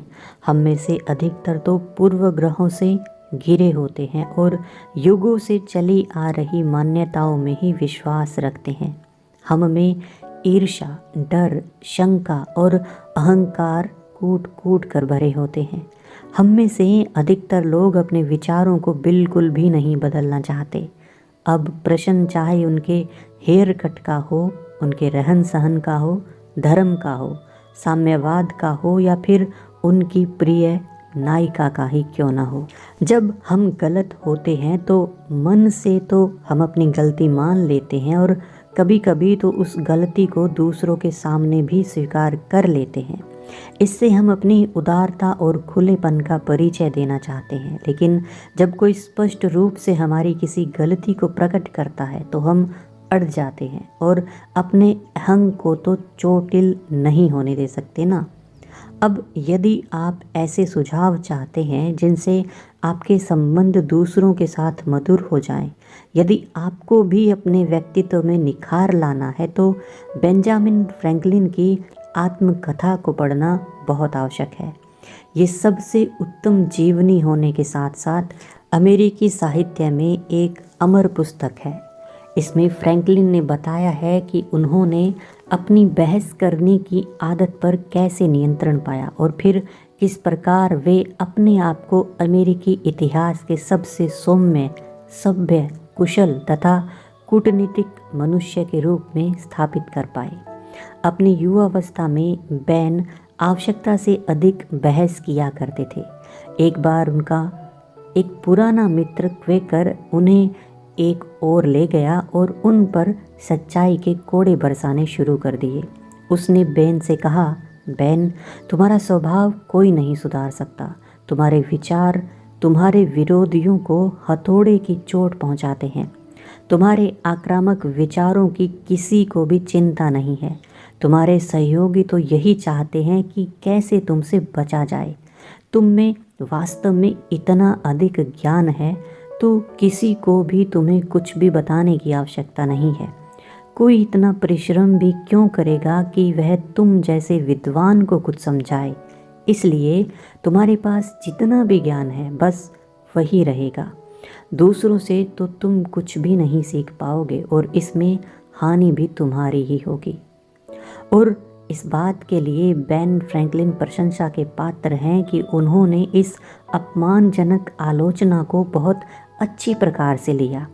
यहाँ पर भी उन्होंने अपनी महानता तथा बुद्धिमता का परिचय देते हुए इस आलोचना में छिपी सच्चाई को भांप लिया कि यदि वे अपने विचारों को और अपने आप को नहीं बदलेंगे तो वे असफलता और सामाजिक विनाश के गर्त में गिरते चले जाएंगे।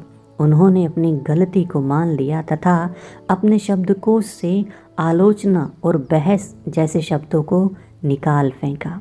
फ्रैंकलिन अपनी जीवनी में आगे बताते हैं, मैंने एक नियम बना लिया कि अब से मैं दूसरों की कोमल भावनाओं पर सीधा वार तो बिल्कुल भी नहीं करूँगा और अपनी बात को भी आक्रामक शैली में कहने से बचूँगा।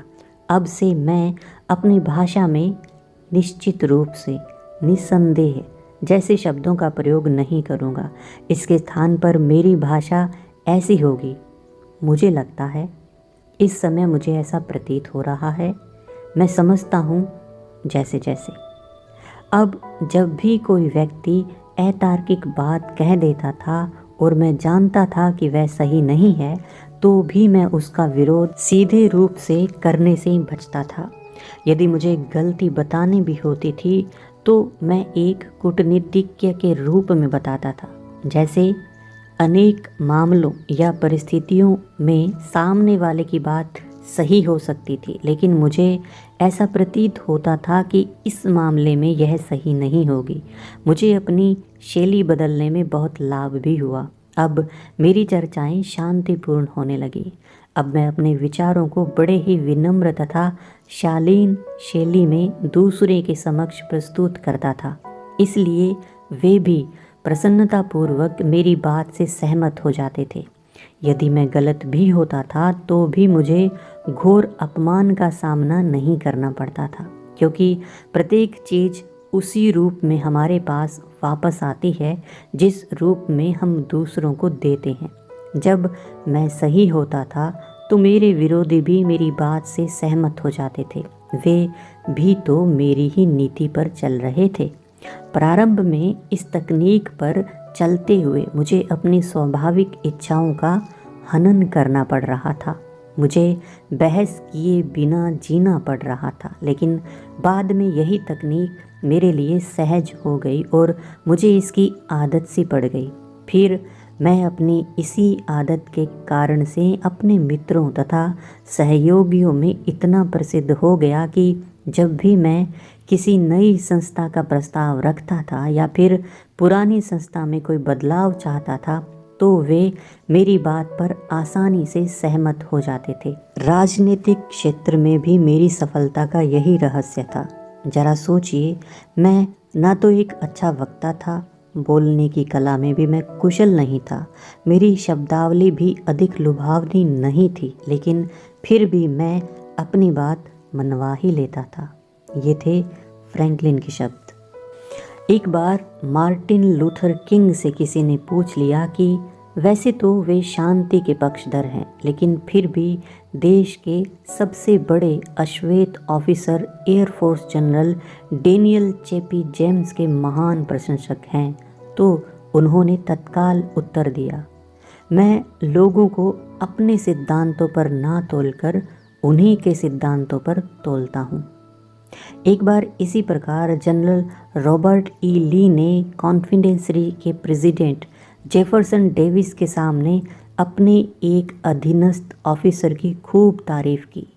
उनके पास खड़ा दूसरा ऑफिसर ये सब सुनकर अवाक रह गया। वो कहने लगा, जनरल, आप जानते भी हैं कि जिसकी प्रशंसा के आप झंडे गाड़ रहे हैं, मुक्त कंठ से सराहना कर रहे हैं, वह तो आपके लिए अपने मन में बहुत मेल रखता है और अवसर मिलते ही आपकी आलोचना करने लगता है।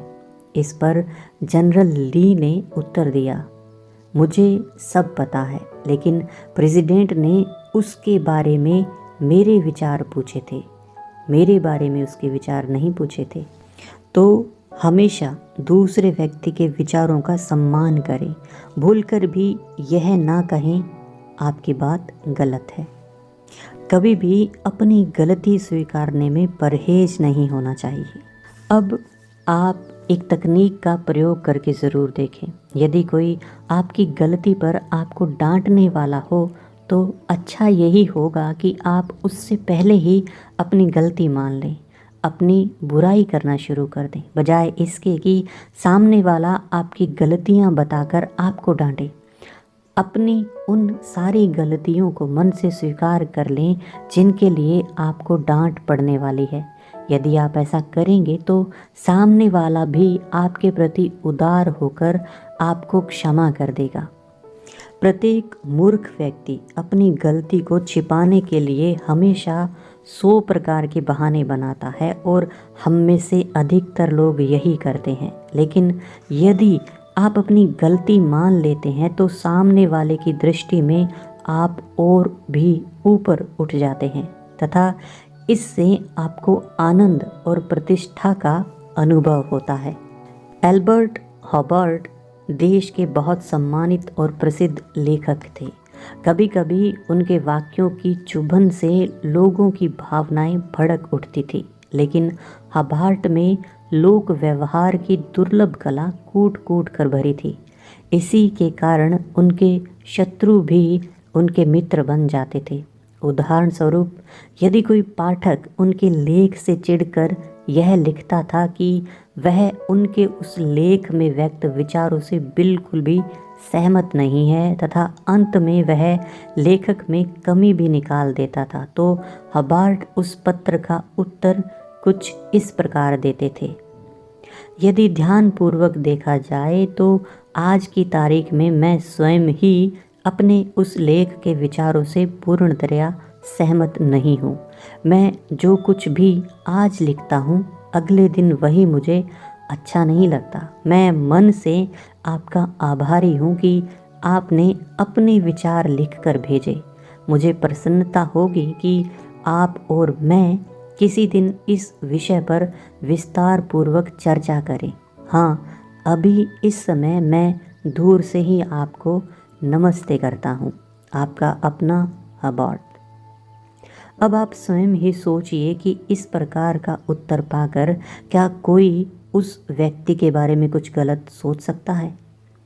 तो अब तक का सार यही है कि जब हम सही हों तो हमें अपनी बात को धीरे धीरे से और कूटनीति से लोगों से मनवाने का प्रयास करना चाहिए, पर जब हम गलत हों तो हमें तत्काल बिना किसी झिझक के पूरे उत्साह तथा ईमानदारी से उस गलती को मान लेना चाहिए।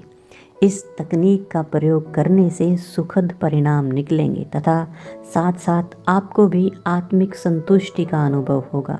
एक पुरानी कहावत को हमेशा अपने मस्तिष्क में रखें, लड़ाई से आपको मनचाहा नहीं मिलता, लेकिन हार मान लेने से आपको मनचाहे से भी अधिक मिल जाता है। तो गलती होने पर उसे तुरंत स्वीकार कर लें। शहद की एक बूंद ही काफ़ी है। यदि आप क्रोध से दहक रहे हैं और तभी आप सामने वाले को खरी खोटी सुना देते हैं, तो इससे आपके मन का गुबार तो निकल जाएगा, लेकिन सोचिए उस बेचारे पर क्या बीतेगी। क्या वह भी आपके जितना प्रसन्न होगा? और सबसे अधिक काम की बात यह है कि क्या आपके क्रोध से वह आपकी बात मान लेगा, आपकी इज्जत करेगा? वुड्रो विल्सन ने यही कहा था, यदि आप मेरी ओर मुक्का तान कर बढ़ते हैं तो मैं भी तो अपना मुक्का तान सकता हूँ, लेकिन यदि आप प्यार से शांतिपूर्वक मुझसे ये कहते हैं कि क्यों न हम मिल बैठकर अपने आपसी मतभेदों को मिटाने का प्रयास करें, तो इससे सुखद परिणाम सामने आएंगे। अनेक विषयों पर दोनों के विचार समान होंगे और जहाँ असमानता होगी वहाँ पर भी धैर्य से काम लेने पर कोई न कोई हल जरूर निकल जाता है। तर्क शास्त्र के माध्यम से आप किसी भी व्यक्ति के मन में जमी दुर्भावना के मेल को नहीं धो सकते। फटकारने वाले बॉस, डांटने वाले माँ बाप, चिड़चिड़े पति पत्नी, ये बात अच्छी तरह समझ लें कि लोग अपने विचार कभी भी नहीं बदलते। शक्ति के बल पर तो वे कभी भी आपसे एकमत हो ही नहीं सकते। हाँ, यदि आप उनसे विनम्रतापूर्वक मैत्रीपूर्ण बात करें तो वे आपकी बात का मान अवश्य रख सकते हैं। संसार के महानतम वकीलों में से एक डैनियल वेबस्टर ईश्वर की तरह दिखते थे तथा देवदूतों की तरह बोलते थे। वे अपने सशक्त तर्कों को इस शैली में प्रस्तुत करते थे। इस बात पर जूरी को ध्यान देना चाहिए। इससे संभवतः ये पता चलता है, ये तथ्य हमें स्मरण रखने चाहिए। आप जैसे गुणी लोग इन तथ्यों को सरलता से समझ सकते हैं, इत्यादि इत्यादि। ना कोई आक्रामकता, ना कोई दबाव और ना ही अपने विचारों को दूसरों पर लादने की कोई इच्छा। अपनी इस मैत्रीपूर्ण, मृदु तथा शांत शैली के कारण वेक्टर इतने सफल तथा महान वकील बन पाए थे। जिन लोगों के मस्तिष्क में यह बात आ चुकी है कि एक गैलन सिरके से अधिक शक्ति एक बूंद शहद में होती है, एक बूंद शहद तो अनगिनत मक्खियों को अपनी ओर आकर्षित कर लेता है, वे अवश्य ही विनम्र तथा मैत्रीपूर्ण शैली का उपयोग करते हैं। मित्रतापूर्ण रवैया अपनाकर शुरुआत करके तो देखें। किसी से भी बात का आरंभ करते समय अपने मतभेदों का उल्लेख सबसे पहले ना करें। पहले उन बातों पर बल दीजिए जिन पर आप दोनों एक मत हो।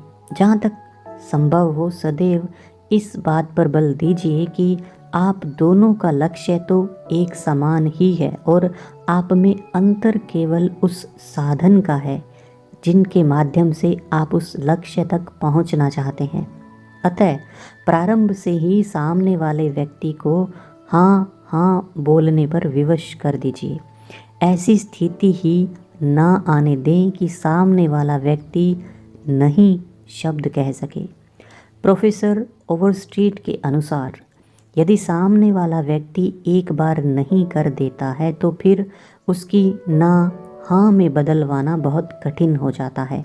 आखिर सामने वाला भी तो अपने आत्म स्वाभिमान को बचाना चाहता है। हो सकता है कि आपको अपनी नहीं गलत लगे, लेकिन अपने घमंड के कारण आप यह गलती स्वीकार नहीं करना चाहते।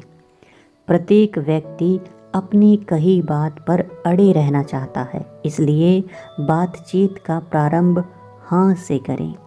समझदार वक्ता अपने श्रोताओं से प्रारंभ में ही हाँ कहलवा लेता है। वह अपने श्रोताओं की मानसिकता सकारात्मक दिशा में ले जाता है।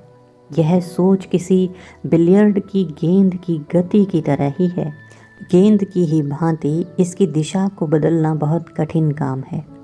इस बात का मनोवैज्ञानिक तथ्य ये है कि जब कोई व्यक्ति नहीं कहता है तो वह सही में ही नकारात्मक हो जाता है। उसका पूरा शरीर, सारी इंद्रियां, उसका मांसपेशीय तंत्र सब नकारात्मक हो जाते हैं। सारा का सारा न्यूरोमस्कुलर सिस्टम स्वीकार करने के विपक्ष में चला जाता है। इसके विपरीत जब कोई व्यक्ति हाँ कहता है तो अलगाव के लक्षण गायब हो जाते हैं। पूरा सिस्टम, पांचों इंद्रियां स्वीकार करने को तैयार रहती है। इसलिए हम प्रारंभ में ही सामने वाले से जितनी बार हाँ कहलवाते हैं, हम अपने अंतिम प्रस्ताव को मनवाने में उतने ही शीघ्र सफल हो जाते हैं। हाँ कहलवाने की यह तकनीक अधिक कठिन नहीं है, फिर भी अधिक लोग केवल इसलिए उपेक्षित कर देते हैं क्योंकि वे आरंभ में ही विरोध प्रदर्शन करके स्वयं का महत्व प्रमाणित करना चाहते हैं। जब भी कोई बालक, पति, पत्नी, माँ या विद्यार्थी या फिर कोई अन्य शुरुआत में ही न कह देता है तो उसे हाँ कहलवाने के लिए आपको देवताओं वाली बुद्धि तथा महान धैर्य की आवश्यकता होती है। एथेंस के रहने वाले सुकरात निश्चित रूप से पूरे संसार के महानतम दार्शनिकों में से एक थे। उन्होंने वह किया जो हम में से बहुत कम ही कर पाते हैं। उन्होंने तो मानव चिंतन का रुख ही बदल डाला था। उनकी मृत्यु हुई कई सदियां बीत चुकी है, लेकिन आज भी उन्हें सर्वश्रेष्ठ वाद विवाद करने वालों में गिना जाता है। वे लोगों से अपनी बात मनवाने की कला में निपुण थे। तो क्या था सुकरात का तरीका? क्या वे लोगों को ये बताते थे कि वे गलत हैं? नहीं, सवाल ही पैदा नहीं होता। वे तो बहुत चतुर थे। सुकरात की तकनीक तो हाँ हाँ का उत्तर प्राप्त करने की तकनीक थी। वे सामने वाले से ऐसे ऐसे प्रश्न करते थे कि सामने वाले को उनसे सहमत होना ही पड़ता था। वे तो बार बार हाँ बोलने के लिए सामने वाले को विवश कर देते थे। वे लगातार बिना रुके ऐसे प्रश्न पूछते जाते थे कि अंत में उनके विरोधी भी इस स्थिति में आ जाते थे कि उन्हें सुकरात की बात को सहमत करना ही पड़ता था। तो अगली बार जब भी आपकी इच्छा यह बताने की हो कि वह गलत है और आप सही, तो उस विद्वान सुकरात को एक बार अवश्य याद कर लें और फिर बड़े विनम्र ढंग से एक ऐसा प्रश्न पूछें जिसका उत्तर हाँ में ही हो। चीन में एक प्रसिद्ध कहावत है जिसमें पूरब की सदियों पुरानी बुद्धिमत्ता का सार छिपा हुआ है, और वो कहावत है, धीमे धीमे कदमों से चलने वाला व्यक्ति बहुत दूर तक जाता है। तो सामने वाले को तुरंत हाँ हाँ कहने के लिए विवश कर दीजिए। हम में से अधिकतर व्यक्तियों का स्वभाव होता है कि जब भी हम किसी से कोई बात मनवाना चाहते हैं तो हम बहुत बोलते हैं, लेकिन इसके स्थान पर हमें सामने वाले को अधिक बोलने का अवसर देना चाहिए। उन्हें अपने व्यापार या अपनी समस्याओं के बारे में आपसे अधिक मालूम है, इसलिए हमें तो बस प्रश्न पूछते रहना चाहिए और उन्हें स्पष्ट उत्तर देने चाहिए। यदि आप सामने वाले से सहमत नहीं होते तो आपका मन करता है कि उसकी बात को बीच में ही काट दे, लेकिन ऐसा करना ठीक नहीं है। ये बहुत भयानक स्वभाव होता है। उनके मस्तिष्क में बहुत सारे विचार एक साथ घूम रहे होते हैं, इसलिए वे उस समय आपकी बात पर ध्यान नहीं देंगे। लेकिन इसी में सबकी भलाई है कि आप सामने वाले की बात को धैर्यपूर्वक सुने, उन्हें अपने विचारों को पूर्णतया व्यक्त करने के लिए प्रोत्साहित करें। प्रसिद्ध फ्रांसीसी की दार्शनिक ला रोशफूको ने एक बार कहा था, यदि आप शत्रु बनाना चाहते हैं तो मित्रों से आगे निकल जाओ, लेकिन अगर आप मित्र बनाना चाहते हैं तो मित्रों को खुद से आगे निकल जाने का अवसर दो।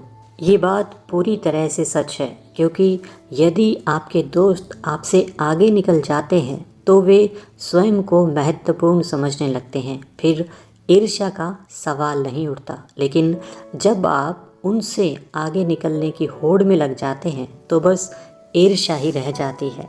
तो सामने वाले व्यक्ति को ज़्यादा बोलने का मौका दीजिए। इंसान को जितना विश्वास अपनी बात पर होता है उतना किसी और की पर नहीं। लेकिन ये कोई समझदारी नहीं है कि हम किसी दूसरे को अपना विचार मानने के लिए मजबूर करें। इसके स्थान पर हमें दूसरों को सुझाव देने चाहिए, निष्कर्ष के बारे में उन्हें स्वयं सोचना चाहिए। यानी कि हम कह सकते हैं कि ये मेरा सजेशन है, बाकी फाइनल डिसीजन है वो आपका भी रह सकता है। सामने वाले व्यक्ति को ये एहसास कराना कि उसका ही विचार महत्वपूर्ण है कारगर सिद्ध होता है। बिजनेस, राजनीति, परिवार, मित्रों सबके लिए ये एक बहुत ही अचूक नुस्खा माना जाता है। लगभग 2500 साल पहले लाओ त्सो नाम के चीनी दार्शनिक ने ऐसी बात कही थी जिस पर हर किसी को अमल करना चाहिए। वो कहते थे, समुद्र तथा नदियाँ सैकड़ों पहाड़ी झरनों का पानी केवल इसलिए ग्रहण करती हैं क्योंकि वे सदा अपने को उनसे नीचे रखती है। इसी कारण पहाड़ी झरनों पर शासन करती है। इसी प्रकार संत साधु भी खुद को इंसानों से नीचे रखते हैं ताकि उनसे ऊपर उठ सकें, उनसे पीछे रखते हैं जिससे वे उनसे पहले रह सकें। इसलिए संत लोगों से ऊपर होता है, लेकिन फिर भी लोगों को उससे कोई परेशानी नहीं होती। हालांकि वह उनसे पहले होता है, लेकिन फिर भी लोगों को उससे कोई तकलीफ़ नहीं होती। तो दूसरे व्यक्ति को ये एहसास कराएं कि ये विचार उसी का है, हम तो केवल इस पे निर्णय ले रहे हैं। बेहतर तकनीक कभी कभी चमत्कार भी कर सकती है। एक बात हमेशा दिमाग में रखें कि दूसरे लोग पूर्णतया गलत हो सकते हैं, लेकिन अपनी नज़रों में वे सही होते हैं। इसलिए उनकी निंदा या आलोचना मत करिए। कोई भी मूढ़ व्यक्ति ऐसा कर सकता है, उन्हें समझने का प्रयास कीजिए। केवल योग्य विरले ही ऐसा कदम उठाने का प्रयास करते हैं। सामने वाला ऐसा आचरण क्यों कर रहा है, ऐसा क्यों सोच रहा है, इसके पीछे कोई कारण तो अवश्य ही होगा। उस कारण की तह में जाने का प्रयास कीजिए। उसके सारे कार्यों की चाबी आपके हाथ आ जाएगी। उसके बाद पूरी ईमानदारी से स्वयं को उसके स्थान पर रखकर सारी स्थितियों का मिश्रण कीजिए।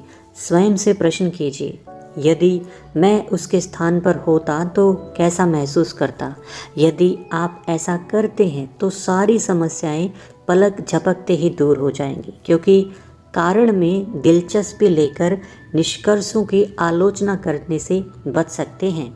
आपकी मानवीय संबंधों की कला में भी निखार आता है। How to turn people into gold पुस्तक में कैनल एम गुड ने भी ये बात लिखी है। वो कहते हैं, थोड़ी देर रुक कर सोचिए। आपकी अपने में बहुत रुचि है, लेकिन दूसरों में रुचि बहुत कम है। दुनिया का प्रत्येक व्यक्ति ऐसा सोचता है। आप यह बात जान लेंगे तो आप भी रूजवेल्ट तथा लिंकन की भांति मानवीय संबंधों की अकेली बुनियाद को समझ जाएंगे। लोगों को प्रभावित करने के लिए आपको सामने वाले के नज़रिए से समझना होगा।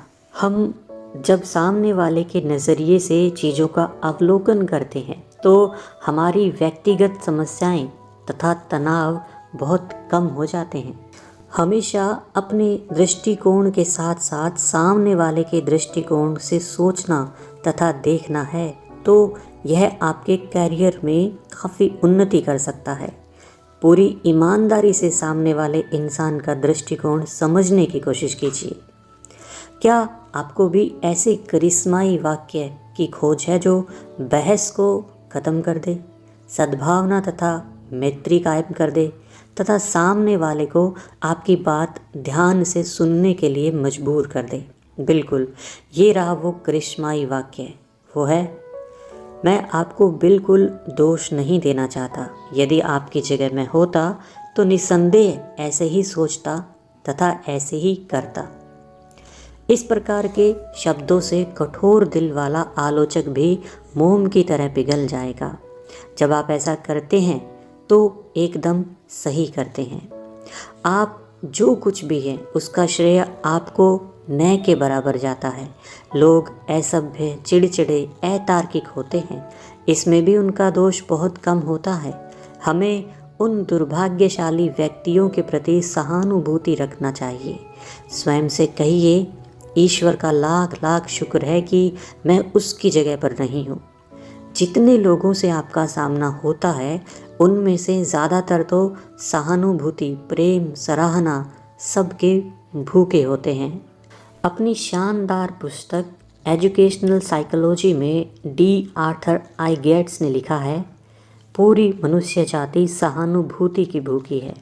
बच्चा अपनी चोट कई बार दिखाता है और कभी ज़बरदस्ती चोट मार लेता है जिससे दूसरों की सहानुभूति बटोर सके। वयस्क भी अपनी चोटें दिखाते हैं, दुर्घटनाओं के किस्से सबको सुनाते हैं, अपनी बीमारी का दर्द सबको बताते हैं। अपने काल्पनिक तथा वास्तविक कष्टों के लिए आत्मदया दिखाना काफ़ी हद तक पूरी मानव जाति के स्वभाव में है।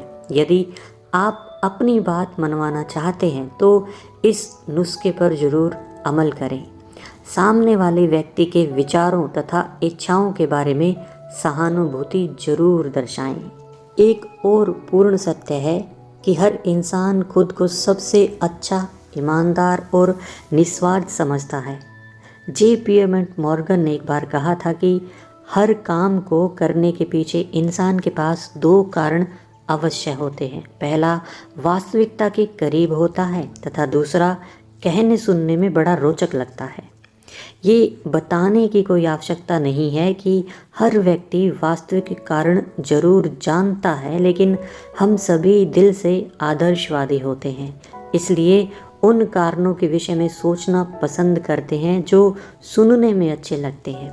इसलिए आपको आदर्शवादी कारणों का सहारा लेकर लोगों को बदलने की कोशिश करनी चाहिए। इसी प्रकार थॉमस बताते हैं, मेरा अनुभव कहता है कि आपको किसी ग्राहक की पूरी जानकारी ना हो तो उसे एक ईमानदार, सच्चा तथा बिल का भुगतान करने का इच्छुक व्यक्ति मान लेना चाहिए। हर ग्राहक आमतौर पर ईमानदार तथा सच्चा होता है और पैसे के लेन देन का इच्छुक भी होता है। इस नियम के कुछ अपवाद भी होते हैं, लेकिन बहुत कम। ऐसे व्यक्तियों को आप एहसास दिला दें कि आप उन्हें ईमानदार मानते हैं तो वे ईमानदारी से ही पेश आते हैं। आदर्शवादी सिद्धांतों का आश्रय लेकर के हमेशा आगे बढ़ते रहें। आप कभी कभी कुछ बेचने के लिए या अपनी बात मनवाने के लिए थोड़ा सा नाटकीय अंदाज का भी इस्तेमाल कर सकते हैं। आप टीवी विज्ञापनों की नाटकीयता से तो परिचित हैं। एक बार फुर्सत से टेलीविज़न के सामने बैठकर देखिए कि किस प्रकार कंपनियां सामान को बेचने के लिए नए नए तरीके अपनाती है। साबुन का एक मामूली सा ब्रांड मेली कुचेली कमीज को भी नई कर देता है, जबकि दूसरे ब्रांड की सफाई में पीलापन रह जाता है। जो लोग सामान खरीद रहे होते हैं उनके चेहरे पर खुशी होती है। दर्शकों के समक्ष उस उत्पाद के गुणों का बखान बड़ी नाटकीयता से किया जाता है। यही नाटक लोगों को सामान खरीदने के लिए उत्साहित करता है। हम अपने विचारों को बिजनेस या जीवन के किसी दूसरे पक्ष में नाटकीयता के साथ पेश कर सकते हैं। ये काफ़ी सरल तरीका होता है। पिछले हफ्ते मैं अपने पड़ोस की एक ग्रोसरी शॉप पर गया। मैंने देखा कि दुकान का मालिक चेकआउट काउंटरों पर जो कैश रजिस्टर इस्तेमाल कर रहा था वो पुराने हो चुके थे। मैंने मालिक से कहा, हर बार ग्राहक को डील करते हुए आप कुछ सिक्के ज़मीन पर गिरा देते हैं। मैंने भी कुछ सिक्के सचमुच ज़मीन पर गिरा दिए। मालिक मेरी बात ध्यान से सुनने लगा। मैं केवल शब्दों से ही उसके मन में दिलचस्पी जागृत कर सकता था, लेकिन फर्श पर गिरे सिक्कों की आवाज़ ने पूर्णतया उसे मेरे वश में कर दिया। आखिर मैंने उससे सारी पुरानी मशीनें बदलने का ऑर्डर ले ही लिया।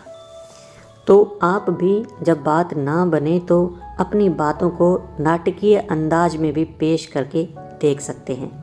अच्छा काम करवाने का सबसे बढ़िया तरीका है प्रतियोगिता के लिए प्रेरित करना। यह मेरा मतलब केवल पैसा कमाने वाली घटिया प्रतियोगिता नहीं है, बल्कि श्रेष्ठतम काम करवाने की अभिलाषा से है। श्रेष्ठतम होने की अभिलाषा, चुनौतियाँ उत्साही लोगों को प्रेरित करने का सबसे कारगर तरीका है। थियोडोर रूजवेल्ट कभी भी अमेरिका के राष्ट्रपति नहीं बने होते यदि उन्होंने चुनौतियों को स्वीकार नहीं किया होता। क्यूबा से वापस लौटने के पश्चात उन्हें न्यूयॉर्क के गवर्नर का पद उम्मीदवारी के रूप में दिया गया। किसी तरह विपक्षी पार्टी को पता चल गया कि वे इस राज्य के वैध नागरिक नहीं हैं। रूजवेल्ट घबरा गए और नाम वापस लेने की सोचने लगे, लेकिन तभी न्यूयॉर्क के अमेरिकी सीनेटर थॉमस कॉलियर प्लेट ने उनके सामने एक चुनौती रख दी। उन्होंने जोरदार आवाज़ में कहा, मुझे लगता है सान जुआन हिल का हीरो डरपोक तथा कमज़ोर है। रूजवेल्ट ने मैदान नहीं छोड़ा और बाकी इतिहास गवाह है। एक चुनौती ने उनकी ज़िंदगी बदल डाली। उनके देश के भविष्य पर भी इसका बहुत अधिक प्रभाव पड़ा। प्राचीन ग्रीस में किंग्स गार्ड का एक आदर्श वाक्य था, डर सभी को लगता है, लेकिन बहादुर लोग डर एक तरफ रखकर आगे बढ़ जाते हैं। कई बार मर भी जाते हैं, लेकिन जीत हमेशा बहादुरों की होती है। और इससे बड़ी चुनौती क्या हो सकती है कि कोई अपने डर पर विजय हासिल कर ले। सबसे अनमोल तत्व जिससे लोगों को प्रेरणा मिलती थी वह थी कि काम की प्रकृति। यदि काम रोचक तथा चुनौतीपूर्ण है तो लोग उसको करने के लिए प्रेरित होंगे तथा अच्छी तरह से करने के लिए प्रोत्साहित होंगे। हर सफल व्यक्ति को चुनौतियां पसंद होती है। वो चाहता है कि उसे आत्म अभिव्यक्ति का मौका मिले, जिससे वह अपना मूल्य, अपनी श्रेष्ठता साबित कर सके और लोगों को जीत कर दिखा सके। इसीलिए प्रतियोगिताएं इतनी सफल होती है। हर कोई श्रेष्ठ बनना चाहता है, महत्वपूर्ण बनने की आकांक्षा रखता है। तो चुनौतियां दीजिए और रोचकता बनाए रखिए। प्रशंसा द्वारा अपनी बात की शुरुआत दांतों के उस डॉक्टर की तरह है जो अपने काम की शुरुआत नोवोकेन से करता है। मरीज का दांत तो जरूर उखाड़ा जाता है, लेकिन नोवोकेन के कारण उसे दर्द नहीं होता। अतः हर एक लीडर को इस सिद्धांत का पालन ज़रूर करना चाहिए। हमेशा अपनी बात की शुरुआत सच्ची तारीफ के साथ करनी चाहिए। एक दिन चार्ल्स श्वाब अपनी स्टील कंपनी में घूम रहे थे। तभी उन्होंने देखा कि कुछ कर्मचारी सिगरेट पी रहे हैं, जबकि सामने बोर्ड लगा था, धूम्रपान वर्जित है। क्या श्वाब उन्हें डांट कर कह सकते थे, क्या तुम इस बोर्ड को पढ़ नहीं सकते? लेकिन उन्होंने ऐसा नहीं किया। श्वाब का तरीका बिल्कुल अलग था। श्वाब उन कर्मचारियों के पास गए, उन्हें एक एक सिगार देकर कहा कि मैं चाहता हूँ कि इस सिगार को बाहर जाकर पियो। कर्मचारी समझ गए कि उन्हें गलती करते श्वाब ने पकड़ लिया है, लेकिन वे श्वाब से इसलिए प्रभावित थे क्योंकि उसने सबको एक छोटा सा उपहार दिया। उसने डांटा फटकारा नहीं, बस उन्हें उनके महत्व का एहसास करवा दिया। भला कौन ऐसे इंसान को नापसंद करेगा? कितनी बार तो ऐसा भी होता है कि यदि हम 3 अक्षरों का एक शब्द बदल दें तो बहुत फ़र्क पड़ जाता है। केवल एक शब्द का फेरबदल कभी कभी आपको सफल असफल करने की ताकत रखता है। बच्चों को पढ़ाई के लिए प्रोत्साहित करने के लिए हम ये तरीका अपनाते हैं, हमें तुम पर बहुत गर्व है कि तुम परीक्षा में काफ़ी अच्छे अंकों से उत्तीर्ण हुए, परंतु अगर तुमने गणित में और ज़्यादा मेहनत की होती तो तुम्हारे और भी ज़्यादा अंक आ सकते थे। यह बात सुनकर बच्चा केवल तभी तक उत्साहित रहता है जब तक वह परंतु नहीं सुनता। वो अपनी तारीफ को संदेह की नज़रों से देखने लगता है। मन ही मन सोचता है कि शायद इस प्रशंसा के पीछे उसकी असफलता की तरफ इशारा भी है। इस प्रकार एक ओर तो हमारी विश्वसनीयता समाप्त हो जाएगी, वहीं दूसरी ओर अपने बच्चे के रवैये को बदलने के मकसद में भी कामयाब नहीं होंगे, लेकिन परंतु के स्थान पर और शब्द कुछ अलग ही असर कर सकता है। जैसे हमें तुम पर बहुत गर्व है कि तुम परीक्षा में इतने अच्छे अंकों के साथ उत्तीर्ण हुए। तुम आगे इसी प्रकार मेहनत करते रहोगे तो बाकी और विषयों के साथ साथ गणित में भी तुम्हारे बहुत अच्छे अंक आएंगे। बच्चा भी अपनी तारीफ दिल से स्वीकार करेगा क्योंकि इसमें असफलता को नहीं मिलाया है। उसे अप्रत्यक्ष रूप से एहसास करा दिया गया है कि हम उसमें क्या बदलाव चाहते हैं। अप्रत्यक्ष रूप से किसी की आलोचना तभी की जा सकती है जब व्यक्ति सीधी या कटु आलोचना से बेहद चिढ़ने वाला हो। दूसरों की गलतियां सुधारने का बेहतरीन तरीका भी यही है। लोगों को उनकी गलतियां सीधे ढंग से बताने की भूल कभी भी ना करें। दूसरों की गलतियों से पहले अपनी गलतियां बताएं। हर कोई अपनी आलोचना को आसानी से पचा सकता है यदि सामने वाला प्रारंभ में विनम्रता से हमें इस बात का एहसास करा दे कि गलतियां उनसे भी हुई है। गलतियां सभी से होती है। ज़रूरी नहीं कि हम अपनी गलती को सुधार लें। केवल गलती मान लेने से ही सामने वाला कई बार पिघल जाता है। एक कुशल तथा योग्य लीडर इस सिद्धांत का पालन अवश्य करता है। किसी की भी आलोचना से पहले अपनी तमाम गलतियां और कमियां ज़रूर गिनवाएं। कभी भी किसी पर हुक्म चलाने से बचें, अपना हुक्म ना चलाएं। सुझाव देने या प्रश्न पूछने से आदेश ज़्यादा आनंददायक हो जाता है। सामने वाले की रचनात्मकता भी प्रेरित होती है। यदि लोगों को एहसास हो जाए कि निर्णय लेने में उनकी इच्छा शामिल है तो वे काम को बेहतर तरीके से करेंगे। जोहान्सबर्ग अफ्रीका के इयान मैकडोनाल्ड मशीनी कल पुर्जे बनाने की फैक्ट्री में जनरल मैनेजर थे। उन्हें एक बड़ा ऑर्डर मिलने की उम्मीद थी, लेकिन एक शर्त थी कि माल को बहुत कम समय में भेजना था। उन्हें मालूम था कि वे इतने कम समय में माल नहीं भेज पाएंगे। फैक्ट्री में पहले मिले ऑर्डरों का काम भी अभी चल रहा था। इयान ने मज़दूरों से थोड़ा जल्दी काम करने को नहीं कहा। इसके स्थान पर उसने सभी मज़दूरों को इकट्ठा करके सारी स्थिति से अवगत कराया। उसने उन्हें बताया कि यदि ये ऑर्डर उन्हें मिल जाता है तो इससे कंपनी के साथ उन्हें भी बहुत लाभ होगा। फिर उसने प्रश्न पूछने शुरू किए। क्या हम ऐसा कुछ कर सकते हैं कि ऑर्डर हमारे हाथ में आ जाए? क्या किसी के दिमाग में ऐसा कोई विचार है जिससे यह ऑर्डर लेना तथा इसे यथा समय में पूरा करना मुमकिन हो सके? क्या ऐसा कुछ किया जा सकता है कि ये काम निश्चित समय सीमा के अंदर पूरा किया जा सके? कर्मचारियों ने कई सुझाव दिए तथा जोश से कहा कि उन्हें ऑर्डर ले लेना चाहिए। फिर सारे कर्मचारियों ने हमें यह कर सकते हैं कि भावना के साथ कार्य करना शुरू किया। अब उन्हें ऑर्डर भी मिल गया और डिलीवरी भी निश्चित समय सीमा में हो गई। कुशल और योग्य लीडर यही करता है। सीधे सीधे हुक्म चलाने के स्थान पर सवाल कीजिए। सामने वाले को सम्मान बचाने का अवसर भी दें। यह कई साल पहले की बात है। जनरल इलेक्ट्रिक कंपनी को चार्ल्स स्टीनमेज को विभाग प्रमुख के पद से हटाने के लिए कहा गया। स्टीनमेज बिजली के संबंध में गुरु था, लेकिन कैलकुलेटिंग विभाग के प्रमुख के रूप में वह सफल नहीं हो पाया था। कंपनी नहीं चाहती थी कि वो नाराज हो जाए, क्योंकि वह बहुत योग्य व्यक्ति था, साथ ही बहुत संवेदनशील भी था।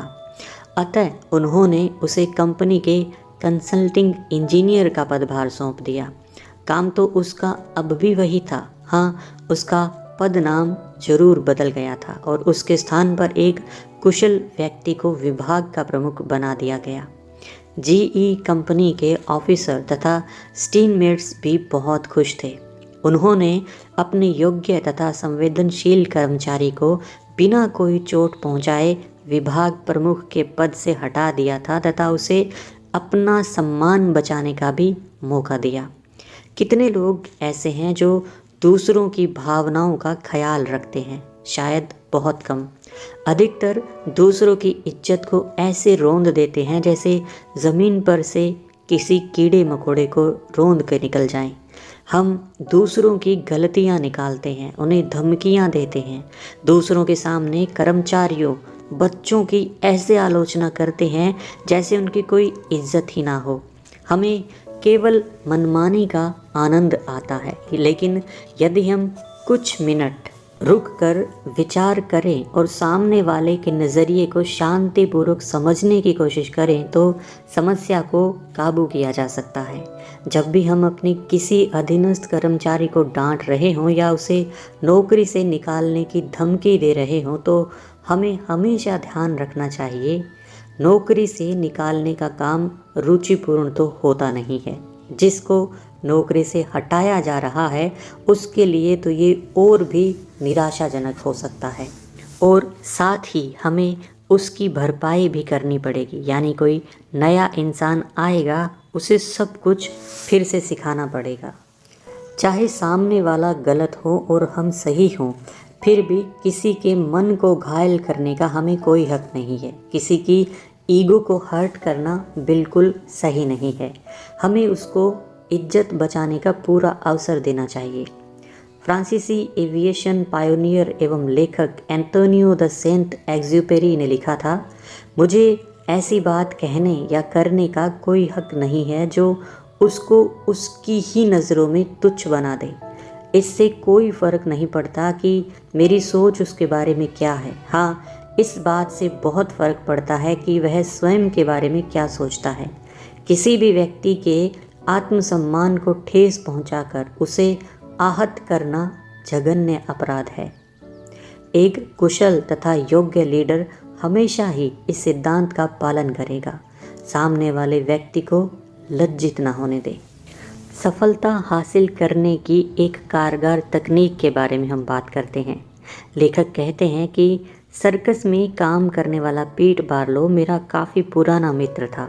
सारी जिंदगी उसने सर्कस तथा मनोरंजक शो करने में बिता दी थी। जब भी पीट नए कुत्ते को प्रशिक्षण देता तो उस दृश्य को देखने में मुझे बड़ा मज़ा आता। जब कुत्ता जरा सा भी सुधार करता था तो पीट बड़े प्यार से उसकी पीठ थपथपाते हुए एक गोश्त का टुकड़ा उसके मुंह में दे देता था। ये कोई नई बात नहीं थी। सभी प्रशिक्षित करने वाले जानवरों पर इसी तकनीक का प्रयोग करते हैं।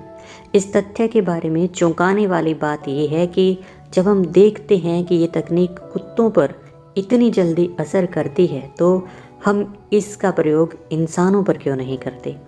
क्यों नहीं हम कोड़ों के स्थान पर गोश्त का इस्तेमाल करें, आलोचना के स्थान पर तारीफ का इस्तेमाल करें। हमें जरा से सुधार पर भी तारीफ करनी चाहिए। इसी तारीफ से व्यक्ति को प्रोत्साहन और प्रेरणा मिलती है। प्रसिद्ध मनोवैज्ञानिक जेस लायर अपनी पुस्तक I haven't much baby but I am I got में लिखते हैं, प्रशंसा हृदय के लिए सूरज के सुखदायी प्रकाश की भांति होती है। प्रशंसा के बिना व्यक्तित्व का पुष्प विकसित नहीं हो सकता, लेकिन फिर भी अधिकतर लोग दूसरों के साथ व्यवहार करते समय आलोचना की शीत हवाओं को बढ़ावा देते हैं तथा साथियों को प्रशंसा की सुखद धूप से वंचित करते हैं। जब कभी मैं अपने अतीत में झांकता हूँ तो मुझे इस बात का एहसास होता है कि किस प्रकार प्रशंसा के कुछ शब्दों ने मेरे भविष्य को बदल डाला। क्या यही बात आपके जीवन पर भी खरी उतरती है या नहीं? इतिहास ऐसे उदाहरणों से भरा पड़ा है कि प्रशंसा रूपी जादुई छड़ी ने लोगों के संपूर्ण जीवन को बदल कर रख दिया। हमेशा याद रखिए, पूरी दुनिया प्रशंसा तथा सम्मान की इच्छुक है। इन्हें हासिल करने के लिए कुछ भी करने को तैयार रहती है। झूठी चापलूसी से सब घृणा करते हैं।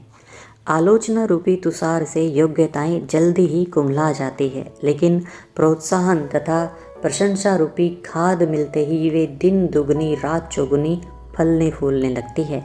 एक कुशल तथा योग्य लीडर इस सिद्धांत का पालन करता है। थोड़े ही सही, हर सुधार की दिल खोलकर तारीफ करें, बुरे को भी अच्छा ही नाम दें। जब कोई योग्य कर्मचारी अचानक अपने काम के प्रति लापरवाह हो जाए या फिर काम ही खराब करने लगे तो आप क्या करेंगे?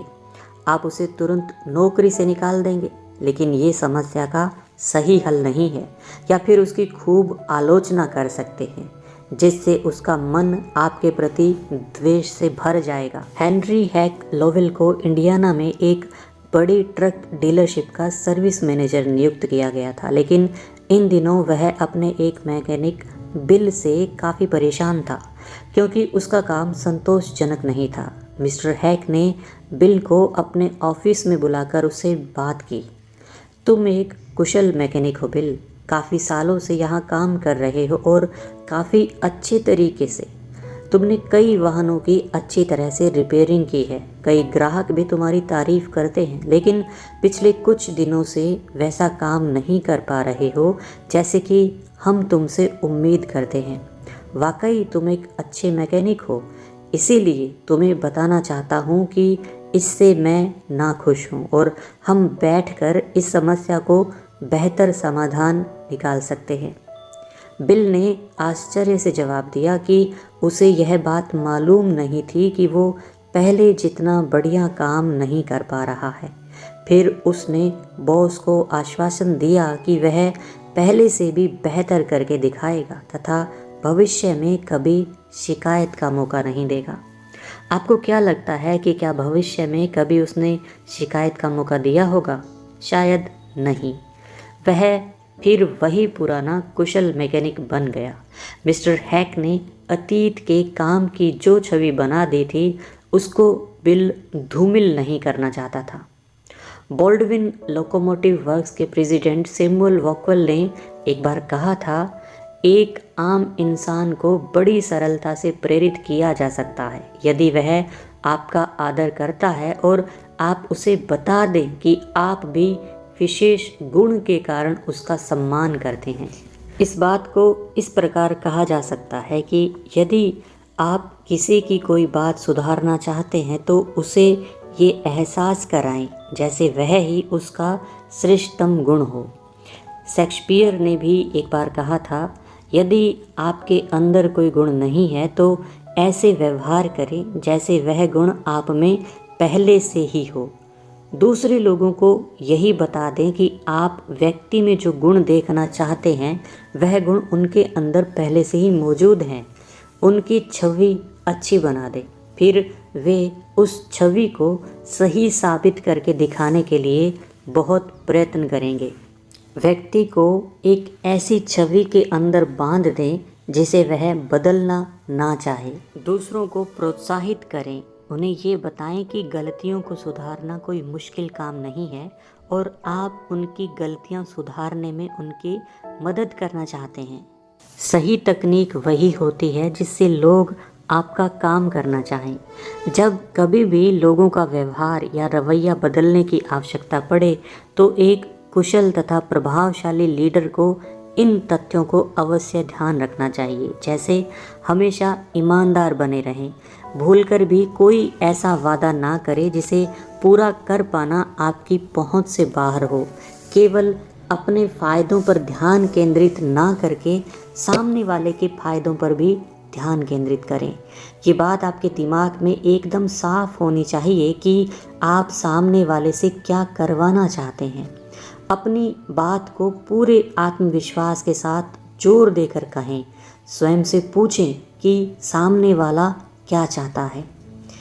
इस बात पर भी शांतिपूर्वक विचार करें कि आपके सुझाए काम को करने से सामने वाले को क्या फ़ायदा हो सकता है।